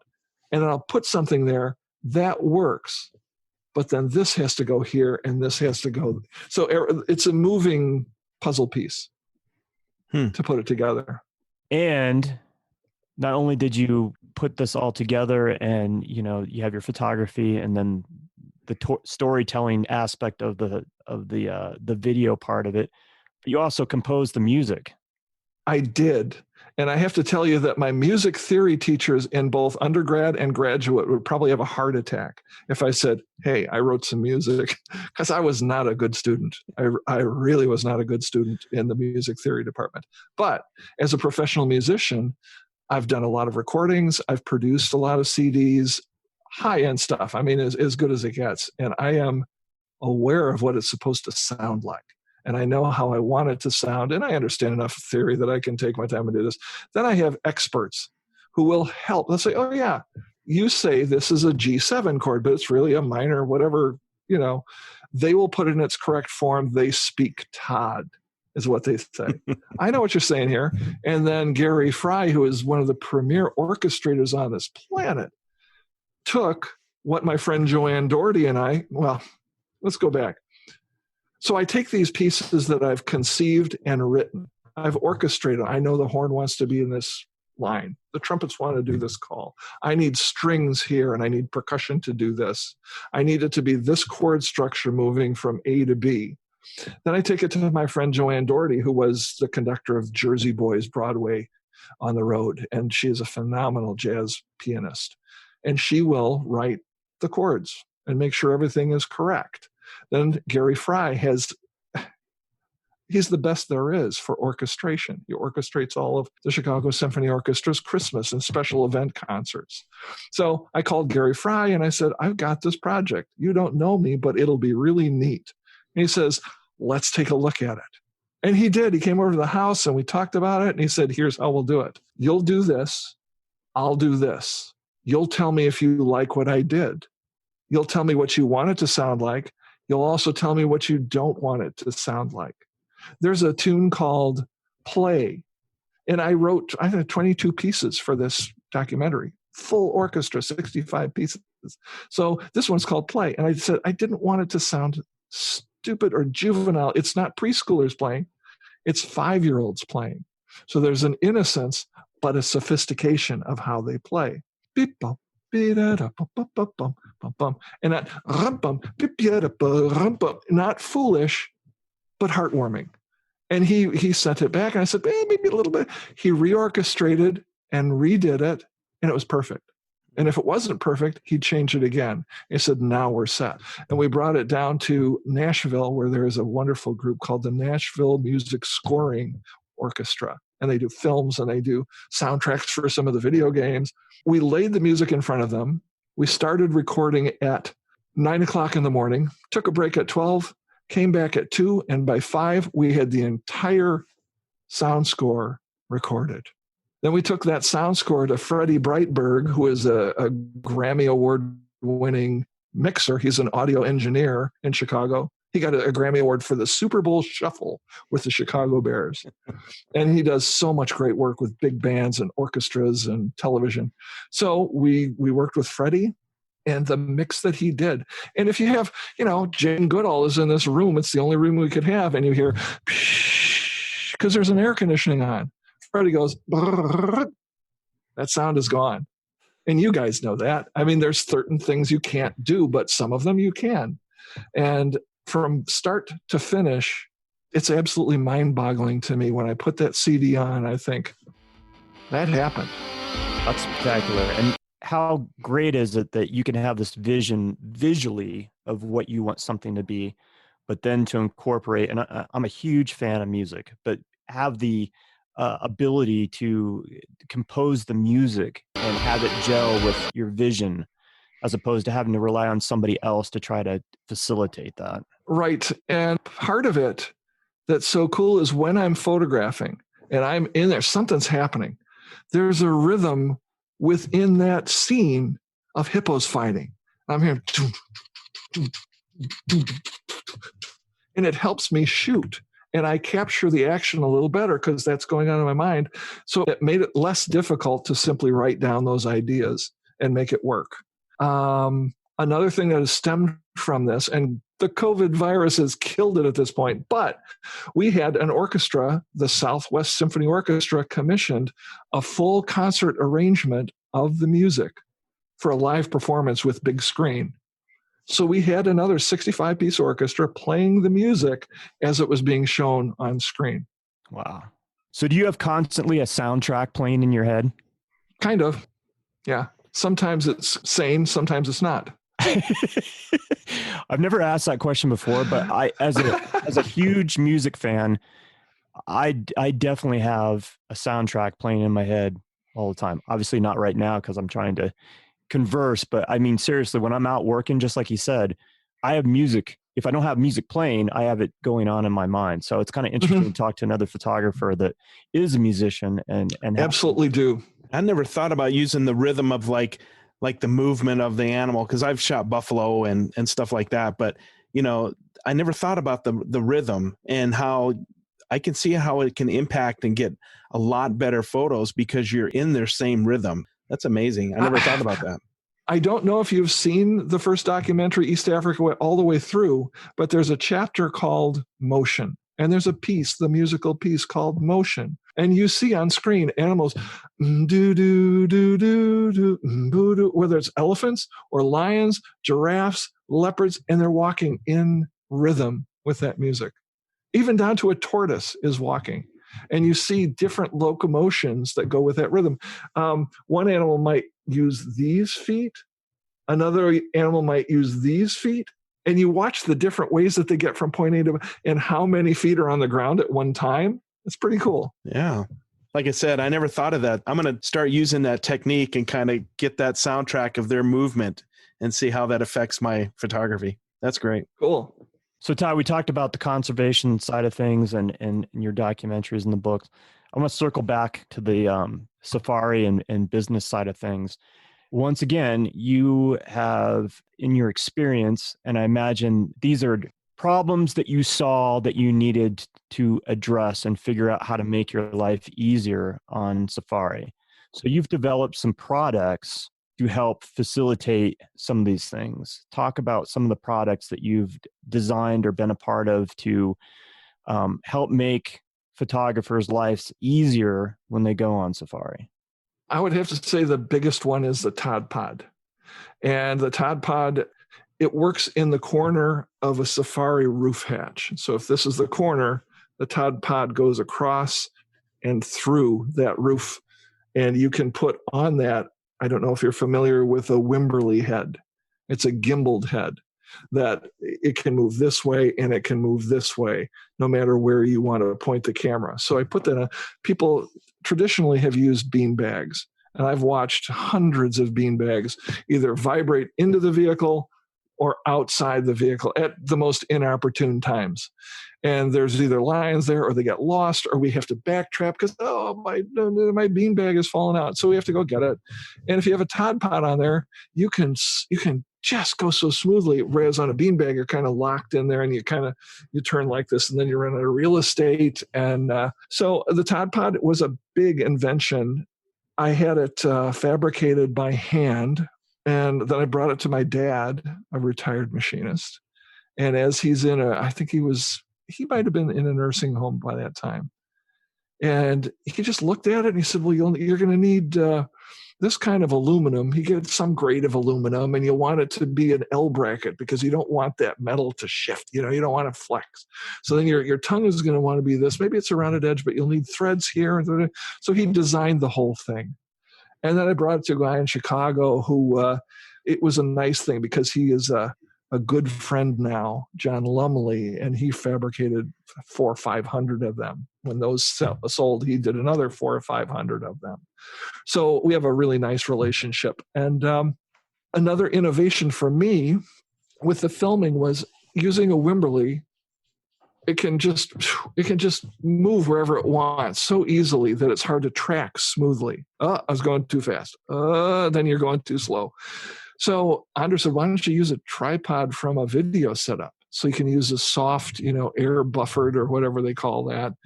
It's much smoother to use a video tripod than a gimbaled tripod when you're doing video, because you can adjust the tension of your motion left to right, up and down, any of that stuff.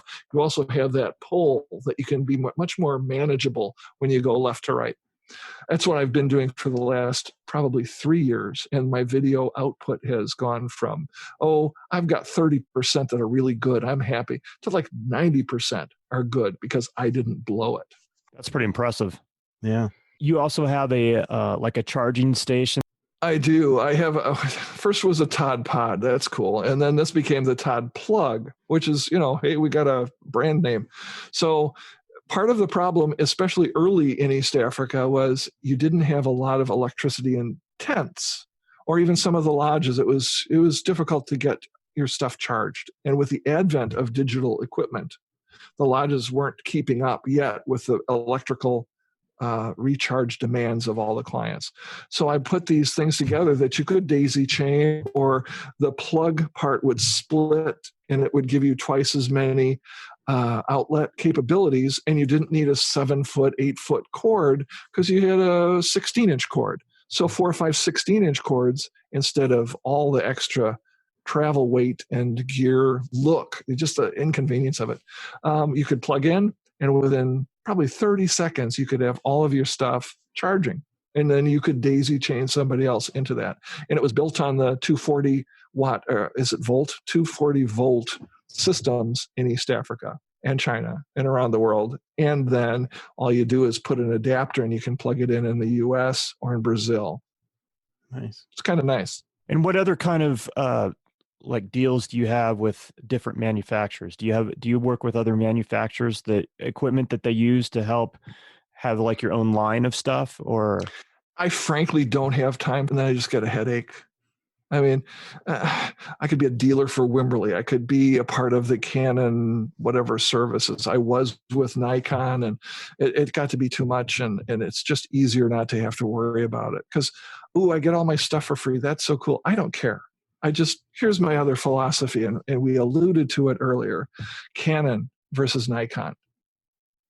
PC versus Apple. Anything like that. I envision a picture with a Vishnu-like beautiful woman with arms like this, and in her lower 2 hands, she'll have a big black lens. And then in her right hand, she'll have a big white lens. And then here she'll have a Mac, and here she'll have a PC. And up here she'll have chocolate ice cream and vanilla ice cream. They all get you where you want to go. They're just tools. So I hate getting into those fights about black versus white, or, you've gone to the dark side. I don't care. Just take good pictures. Right. I'm glad you said that, because I think a lot of photographers get hung up on gear and I'm telling you right now, I've always been under this, kind of idea that it doesn't matter what gear you have, it's how you use it. And if you could give, somebody could hand you the cheapest camera and you would figure out how to get a great photograph out of it. You would quickly figure out its limits and then be able to make a beautiful photograph despite of its limitations. Okay, I'm going to go back to my wife, Julie, because she's just brilliant. I did stuff for Nikon. I would talk about f-stops, and I would talk about this and Photoshop this, and you can take a branch out because you have Photoshop now, and you could add a bird here if you wanted, or you clipped a wing off so you could add and put it. And she said after that thing, she said, "Can't you just take a better picture?" I thought, And I've tried to do that. I've tried to just simply take a better picture. And then we were talking about all the f-stops and the millimeters and everything that involved with equipment. And she said this one, doesn't it really depend on where you point the camera and when you take the picture? That's pretty cool. If you can just synthesize it down to those 2 things, it'll make life a lot easier. Absolutely. And, us guys that came up shooting film, I think we have a different perspective than people that have always shot digitally, because, we come from the mindset that you're trying to do everything in camera. We're not worried about after the fact. Now we have all these great tools, and it's fantastic to be able to look at a situation and troubleshoot it going, you know what, this is the best I can get at the moment, and I can do certain things after the fact. But my thought always is I'm trying to get everything right then, right there in camera. This kind of alludes back to what you talked about, that there are subtleties in everything. It's not you're on this side or you're on this side. It's, you're taking a digital picture. If you manipulate that at all, you've sold out. Well, you have to. You have to put the contrast in. You have to do the black point a little bit, and you have to bring it to what you saw out there and your vision of what you're trying to capture, not what a NEF file is, a raw file, because that's not a picture really. This goes back to way early. I took my dad as kind of a repayment for his guidance. I took him to a Calumet presentation where they hosted John Shaw, the great at that time, macro photographers especially. And he said, "Wow, if you've done anything to that picture, you've distorted reality." And he said, "Well, if I want reality, I will take you out and I'll show you that bush. That's what that bush looks like. But I chose to shoot it with a fisheye, which changed its reality. Or if I shot it with a telephoto, that would change its reality again." And they're both valid. So it's not you've either manipulated it or not. Simply taking the picture manipulates it. Right.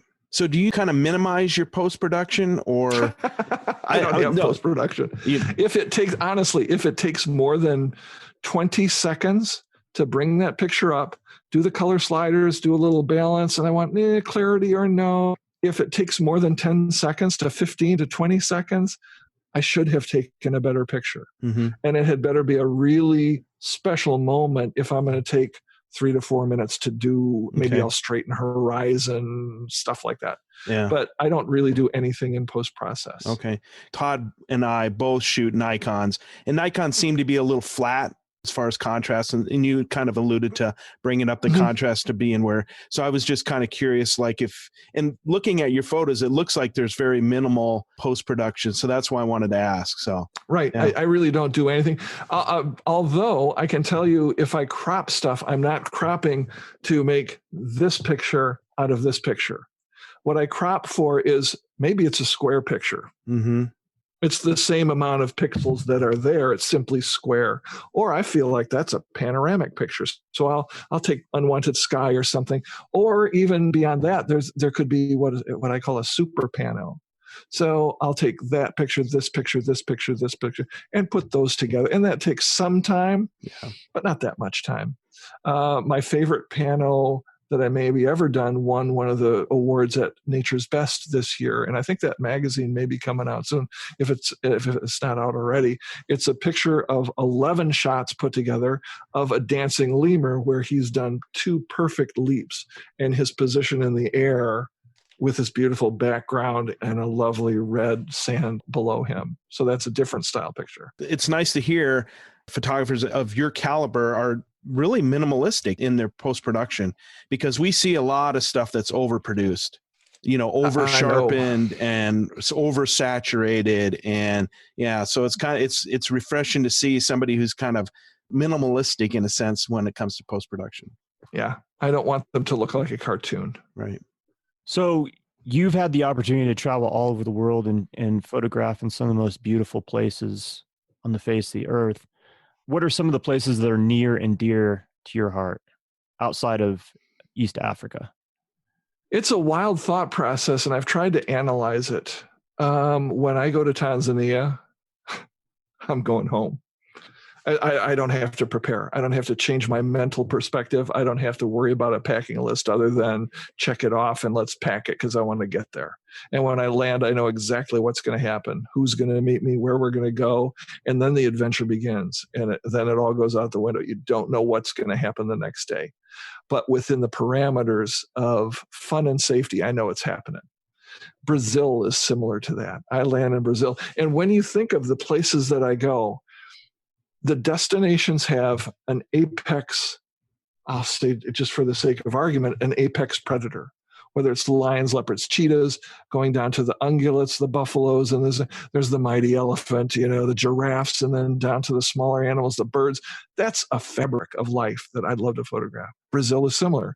Jaguars, pumas, ocelots, giant otters, giant anteaters, toucans, 8 gazillion kinds of birds. It's a terrific place. I love Brazil. And the same thing, when I go there, I land, I know what I'm going to do. Namibia, when I go there, I'm going to have my landscape chops because we're going to go see the big red dunes. We're going to see the golden sand dunes. We're going to see the quiver tree forest, and we're going to see Giant's Playground rock formations. And then we're going up country to Etosha, and then it's an African-style safari. But I have to change my concept because those parks have different rules, different vehicles, different access availability. So I have to change the way I shoot in Namibia from what I do in Tanzania. But I love it. When I go to Costa Rica, I know that I'm going to have my macro chops ready. I'm going to have my new equipment or my different equipment, macro stuff, the flash, water gear, because it's going to rain at some point and I'm going to get doused. And we can put this on Madagascar too, but I'm going to be able to walk and get myself in position, whether it's even through a small river or down a muddy hill or wherever, to get the shot that I want. I'll be shooting from boats a lot in Costa Rica. I'm going to be shooting sea turtles that are hatching, green sea turtles, and watching them come out of the hole like this and scramble there. Do I shoot them with a long lens? Do I do a wide angle lens? Here's an invention, a turtle cam, where I have a cantilevered, padded handle thing with the camera on the very bottom, and I can follow a baby turtle as it goes down to the ocean without being in front of it, without leaving tracks, and allow it to go on its way without me being in the way. And every one of those situations will be in the third episode, The Natural World. So let's say you're going to a place like Madagascar. It's its own, what I call the eighth continent. There's nothing like it. The lemurs and the chameleons, the endemic species there, everybody is under threat. Red list endangered species. So we go there with our macro gear and our rain gear. We know it's going to rain. But that takes preparation. There was an island where there's a super threatened little lemur called the eye, and coconut plantation growers try to kill them because, oh my gosh, they're eating our coconuts. God forbid. That's their livelihood. So we were on this island where they're protected, and we see the eye. They have this huge digit. It's like twice as long as the rest of the fingers, and they'll bite through the coconut husk, and then they dig out the food and eat it. And they have LED lights brought in that we bring them with, and then without flash, we can watch them do their nightly thing. And you can hear them in the bushes when they're coming. It's like, it's frightening. It's terrifying because they're scary looking. They have bad ears and these big eyes, and there's Lynn Lippert is one of my clients, and she thinks she's so funny. I'm like this, and I can hear him coming, and she puts her hand here and goes, "My precious." And I thought, oh, that's all I need. So we're filming these guys, and they just look up, whoosh, they're gone. And it starts raining like you would not believe. And I just put my coat over myself. I've got my cameras, and I've got my flash equipment. I've got my audio equipment because I wanted to catch them with that noise. I'm just sitting there getting drenched. And our guide, Salufu, says, let's go. We got to get back. We have to try to find the boat. I go, what do you mean try to find the boat? Well, if we can find the beach, I'm sure we'll find the boat. And we go through this rainforest, and we're going down a sand dune that on the way up was a sand dune. Now it's just coconut palm roots. So I fall forward. A guy in front of me catches me. The guy behind me falls and goes down 20 feet, rolls on, he lands on his back. The lady behind me says, he's dead. He's broken his neck. And he goes, I'm fine. She says, no, you're not. I'll come get you. Leave me alone. I'm fine.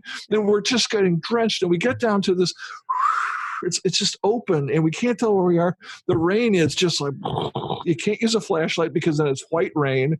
Out of this mist comes a boat sideways at the beach.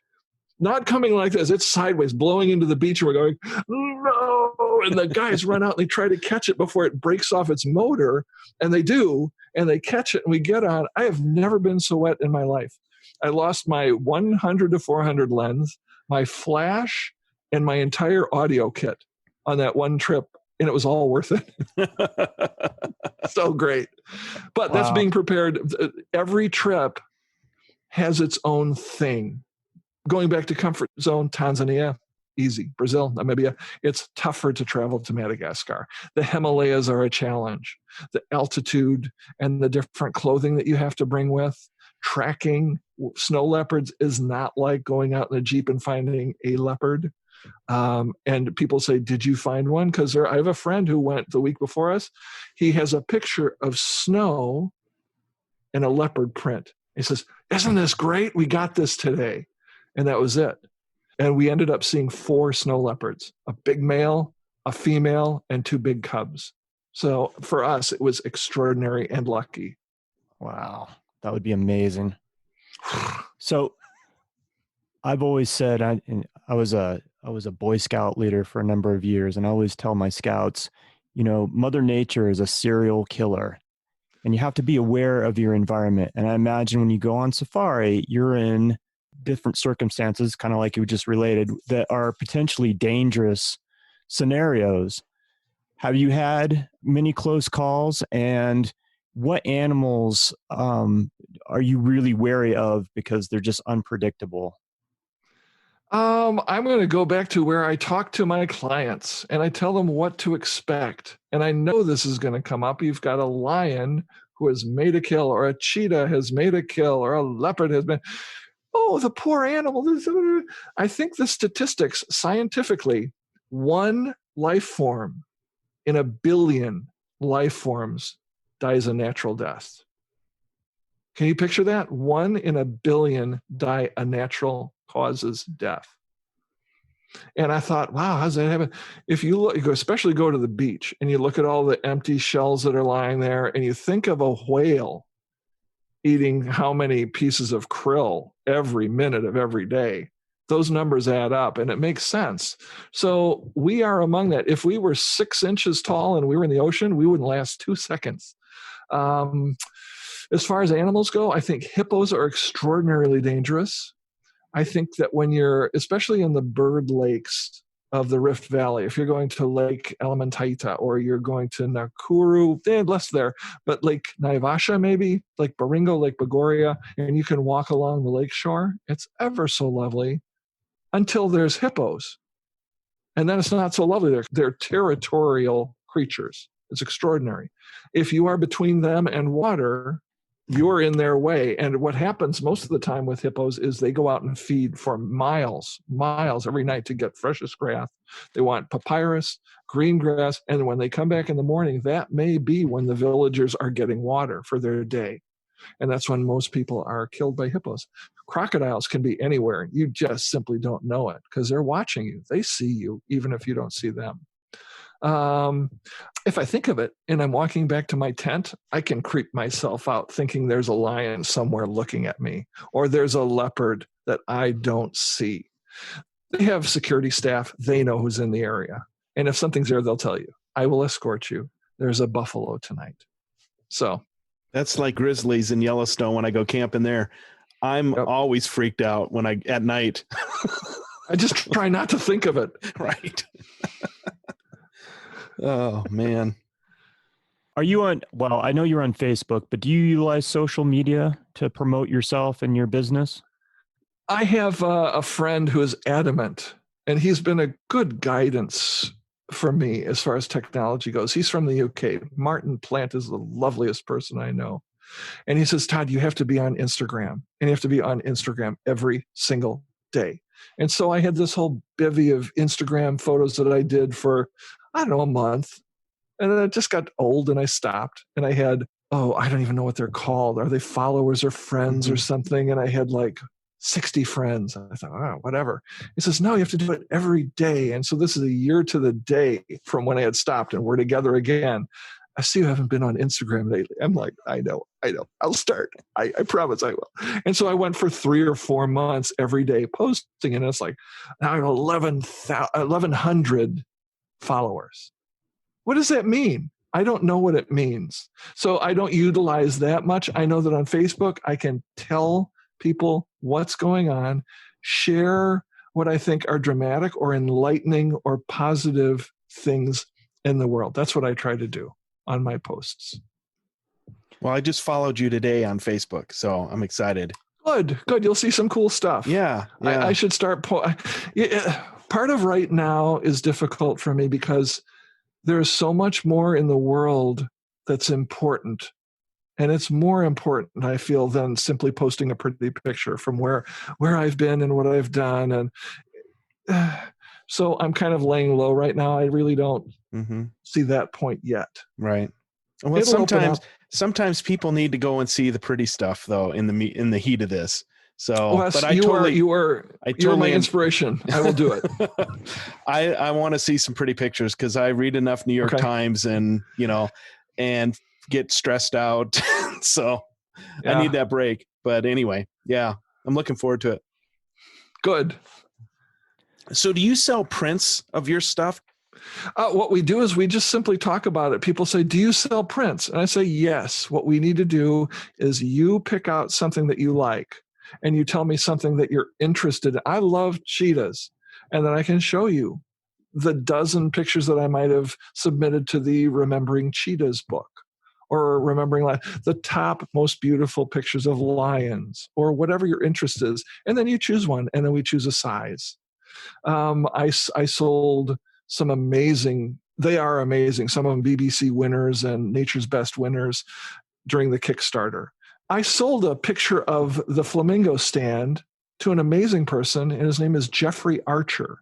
He's an author of 50, 60 books, and he was a minister of parliament, and then he was thrown in jail, and then he came back out, and he saved the Commonwealth through his tax reform policies, whatever. But he said, that flamingo picture is the most beautiful picture. So it hangs in his offices in Westminster Parliament. And so that makes me happy. I have pictures in 20 different countries and all over the United States that people have bought. And so they, whatever size and whatever subject they like. So this is a question we ask a lot of our guests. What do you do when you get a big sale, a big paycheck? What do you do with that money? I throw it up in the air and say, hey, Julie, let's go to the movies. I don't do anything, because it seems to me it's almost artificial. I mean, if I have a check laying there for $10,000, that's the biggest check I got for selling a picture is $10,000. I put it in the bank. And that was kind of, I said, hey, this is nice. This is cool. And then I get every quarter, I get something from the stock agency, and Panoramic Images is my agent. They have been diligent and supportive for the last 20 years now. They're just magnificent. So I get a check from them. I say, oh, well, this is higher than last month, or it's lower than it doesn't matter. And it goes in the bank. But that's kind of what it is. Like a lot of other artists that we've talked to, you strike me as someone that's not only successful, but you're pretty frugal with your money. Is that true? I don't know that it's frugal. I don't go out of my way to own all the newest and bestest gear, or I'm not car poor. I've got a Honda that's 5 or 6 years old, and my wife has a Toyota that's 8 or 10 years old. I don't have to have a nice car. It gets me there. It's nice enough. So no Ferrari. I'm not sitting in the car. No, and I don't live in a hovel, but I certainly don't live in the biggest mansion on the block. But we have fun, and I have 3 kids that I love, and I have a granddaughter that just slays me. So I try not to be judged by her. Just give her what she wants. It'll be good. I think that's what a grandparent's all about anyway, right, isn't it? Right. Oh my gosh. Yesterday it was like we have this COVID circle. It's Dana and Matt don't go anywhere and don't do anything. They have their daughter. So Dana can do her work. We don't go anywhere. We don't do anything. She comes here twice a week and I watch Coraline. So yesterday we were done with whatever we're doing. And I said, come everybody, let's go. And she says, too loud, Grandpa. I said, too loud. And I said, how about this? Come on, everybody, let's go. And she goes, no. She goes, that's funny. I mean, she has a good sense of humor. That's awesome. Love it. So you've been with the stock agency for a long time. Since 1998. Yeah, so that's a good amount of time. Have you seen a real change in the stock business from your standpoint? Yeah, I used to sell 30 pictures a quarter, and I'd get $5,000 or $6,000 or something like that. I'm making these numbers up as we go, but now I will sell 800 pictures in a quarter, and I'll get $5,000 or $6,000. So it's a weird thing that has sorted itself. Instead of selling 10 of this, I'm selling 100 of this. I mean, I don't do it. The stock agency does it. So I'm happy to send them pictures. Right. Yeah. That used to be a really lucrative market, as far as selling. I had a friend who's owned her own stock agency, and she was doing really well and was thinking about selling. I was thinking about buying it, but it was right at the end. And I probably am very lucky that I didn't, because it's really tough market now. It is. And those guys, they work very hard for me, but I haven't seen a drop off in sales, just cheaper pictures, but selling way more of them. Yeah. So, Todd, let me ask you this. What advice would you give to an aspiring wildlife nature photographer? There's a couple of things that I think are crucial. One of which is get out there and do it. If you're going to do it to the best of your ability. And that might mean stretching your budget.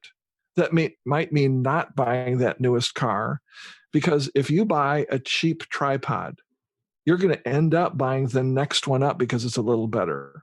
And then you'll buy the next one up, which is the one you should have bought the first time, and you've spent 4 times as much money. Buy the best one that you can afford. There's different options with lenses now. The off-brands have become very, very good. So you can save some money there. So get the best equipment that you can, and then don't be afraid to show your pictures and ask for honest criticism. And on Facebook, it's crazy. I see pictures out there, and they're really subpar. But all of their friends say, oh, this is lovely. This is great. This is tremendous. And this person has asked for critiques. So instead of saying on their timeline, I'll go to a personal message and I'll say, hey, I think this is a pretty picture. And I'm going to give you honest feedback because I think that's what you want. It needs this, this, this, and this. And inevitably say, oh my God, thank you. Please, can you do more of that? But I think they need the real advice and teaching of how to make a good picture. So listen, and then don't be afraid to show your stuff with that in mind, because, and I can never get this right. Is it George Burns or is it Woody Allen who said 98% of success is just showing up? And I've kind of taken that role. I'll do that. I love that. That's a very good one. And another one in that vein is, I'm speaking to you and I sound borderline coherent, and I like that I can string a sentence together. But coming up my entire life, even through graduate school, if there were 6 people in a master class for brass, and I had written a paragraph about why this tuba player was better than that tuba player, my throat would close off, my chest would panic, and it was horrific to try and speak in front of people. And then Julie brought a movie home called Defending Your Life. And I'm going to recommend it to everybody who hears this. And it's Albert Brooks, Defending Your Life, Meryl Streep, Rip Torn, Buck Henry. It's terrific.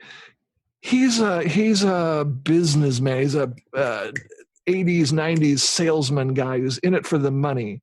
And he dies in a car crash.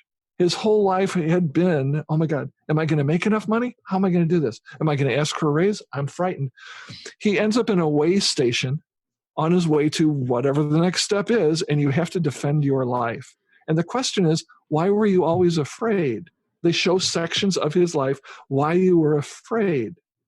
And it hit me, God, I've been afraid of stuff my whole life. Why haven't I done this? Why haven't I spoken out about this? Or why haven't I tried this? Put myself on the line. And Meryl Streep wasn't afraid. She moved on. Albert Brooks didn't. I mean, it was pretty cool. It's a eye-opening movie for me, Defending Your Life. I'll have to check it out. I've never seen it. Have you seen that movie? I don't think so, but man, Buck Henry and yeah, it sounds it's like a great enormously cast. entertaining. yeah, a lot of talent there. You know, with all the Meryl Streep and Albert Brooks, some of my favorites. Yeah. Yep. I have to watch it again now. Well, I have to say, and this is no excuse. This is just laziness on my part. You're being a wildlife photographer and doing the safari kind of stuff. That is something that I've always wanted to do. I do a lot of landscapes now, and then I'll throw in some domestic, like I said, buffalo and whatever. But being a wildlife photographer was always like a dream to me. So it's just a pleasure to talk to you and hear the stories. So that's awesome. Terrific. Yeah. A good starter. I honestly, for the price, come on a Costa Rica safari. It's like $4,000 for almost 2 weeks. Wow. It's just really inexpensive. It's close. And we just go out and make beautiful pictures and learn a lot. Yeah. That sounds like fun. For somebody that is so busy and you have so many things going on all the time, are you a goal setter? Do you write down goals? Do you set goals, or are you kind of go with the flow type of person? I usually have an A list, a B list, and a C list of stuff in manner of importance. This A list stuff, I'm probably going to get to that at some point. But I always get, I have to fix that floorboard. That's just annoying me. So I don't know how I get anything done, to tell you the truth. I mean, I kind of just do this, and I know that this has a deadline, so I better start that. I was really behind the gun with this COVID stuff. I had no aspirations to be making a third documentary at this point. And when Kevin called from American Public Television, I thought, wow, I better put a schedule together. So I know this month, this is June, I'm going to do all the editing. I will look at every footage that I have of any place on the planet that I've been. So that's been 10 hours a day for the last 2 weeks. Wow. I'm about 2/3 of the way there. I'll be done. July, I'm going to put the timeline together. I'm going to write some new music. And then August, we'll do the finishing touches and get it to them for their September deadline. That's the plan. Wow. That's awesome. That is awesome. Oh. So it kind of, I'm sorry, Todd, but go ahead. It kind of reminds me of, and I've told this story multiple times to different people, but I was watching a few documentaries of people like, and I'm going to be like you, and names are going to escape me. Satchmo. And Louis Armstrong. Right. And he talked about practicing every day, so many hours a day. And you're thinking, well, you've been doing this forever. Why do you still need to practice? He said, you got to keep those chops, fresh. And I've finished watching these different documentaries of all these famous athletes or musicians, and I'm like, wow, I'm lazy. That's the difference, wild, though, isn't it? It's the difference of being like really, really good at what you do and okay at what you do. Exactly. And I'm looking at me. I know that I've got to do this. I don't have trumpet gigs coming up. I'm sorry. I simply don't. There are people who are practicing. I'm doing these slurs and these long tones and loud stuff and soft stuff. And because I want to be ready, I don't have anything to be ready for. And I'm not certain they have anything ready to be, when this is done, how do you pack a concert hall? How do you have 100 musicians on stage for a symphony orchestra concert? I'm not certain how that's all going to shake out. But when we're in the dining room, we're doing a puzzle, we have music playing, and the Copacabana comes on, I will grab my trumpet and I will play those parts. I will just play those parts, and I'll put it away, and then we'll do some more puzzle. That's awesome.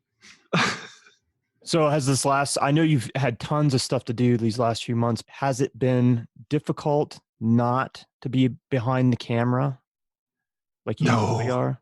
No. And here, Julie and I have talked about this too, where like right now, if I never play another note on trumpet, I'll be okay. I mean, I've played it my whole life, but it's not intrinsically defining who I am. I'm good. I enjoy doing it. But if I don't, it's okay. And if I never take another picture, I look at what I've accomplished. I can hang my hat on that. I look at my granddaughter. I say, that's what I want to invest my time in. I mean, that girl. You look at the next generation, which is my daughter and her husband. They're active right now. They're changing the world, these people. And I look at the one below that. They're the ones that we're creating a world for them to inherit. So I'm trying to do that. Are you an optimist? Are you hopeful for the future and where we're headed? And I know since it's such a difficult time. I am nothing if not an optimist. I can see how it can work. I do. The divisions that we have now in our society, I liken them to birth pains. It's not going to happen easily. We're not going to get from the problem areas that we have now to some nirvana, just like a baton drop, and there you're there. It's birth pains. And I think on the other side, it's going to be better. I have to think that. I believe you're right. I really do. Anything else that you want to talk about conservation-wise or safari-wise? No, I can't think of it. You guys have asked great questions, insightful, allowing for storytelling. It's been great. It really has. Thank you very much. We really appreciate it. Yeah, and this is off the record because it's off the record. But if you think of the word conservative and what conservatism means, We are so far from that in our conservative side of things. Conservation is the word root for conservative. Teddy Roosevelt invented the national parks. He was a conservative. We save our money. We hold our economy together. We take care of people. We conserve their life. It ain't happening right now. Right. So I'm hoping that we can get past it and become just better all the way around people. I think that was beautifully put. Thank so when you. you said it was off the record, can I leave it in? Because it was beautifully put. It's up to you. I think it needs to be in if it's all right with you, Todd. If it feels right, put it in. It does. I think everything that you said has been on point. I don't think you're going to offend anybody that listens. And if they are offended, we don't care. I'm at the point where I don't. Julie says you're going to lose clients if you say that. I don't want those clients. Yeah.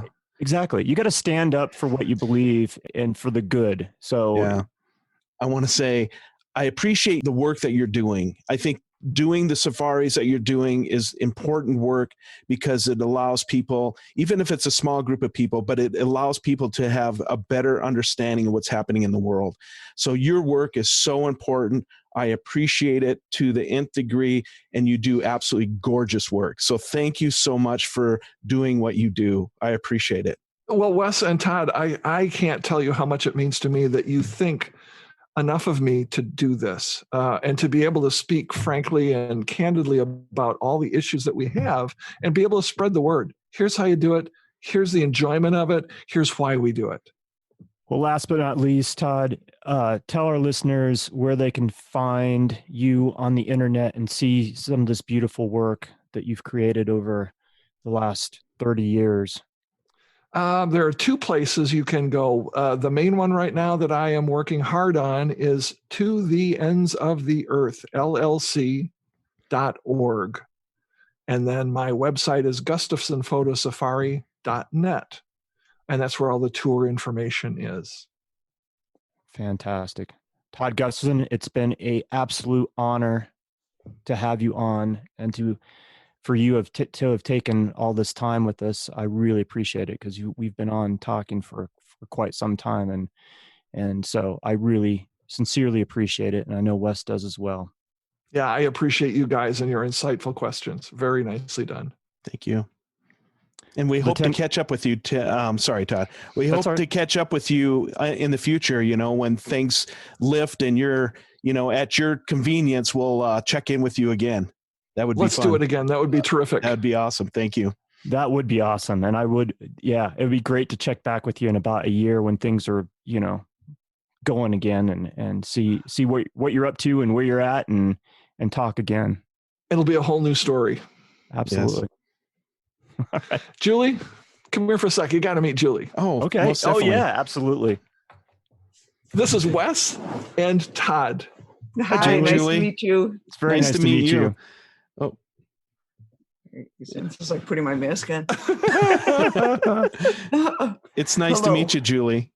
Nice to meet you as well. Yeah, like the old saying says, behind every great man is a wonderful woman. So now we get to see who it is. Exactly. Here, speaking of the mic. Yeah. Thank you. You're welcome. Is this thing on?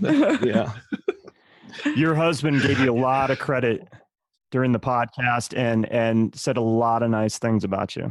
Yeah. I was in the other room listening. I was trying to keep the dog from barking, but I was listening as well.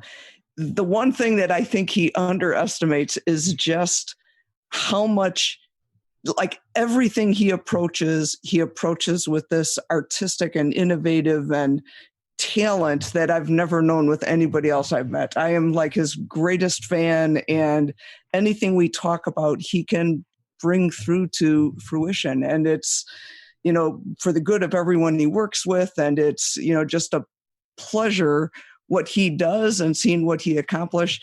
And he honestly makes all of my girlfriend's husbands hate him. They're like, of course Todd built a bookcase, and of course Todd put a new kitchen in, and of course he's doing this. And well, he's traveling the world, taking wonderful pictures and doing good. Exactly. And I usually go on one trip a year. So I've been able to see the world with him. Nice. Oh, that's beautiful. Great. Yeah. Those are the best trips. That's crazy. Yeah. By the way, here's $5, Jill. Thank you. All right, you guys. Thank you. Thank you. Very nice to meet you. Nice to meet Bye-bye. you. You too. And on that note, for the Tenet Podcast, this is Todd Pearson. And this is Wes Brown. Have a great week.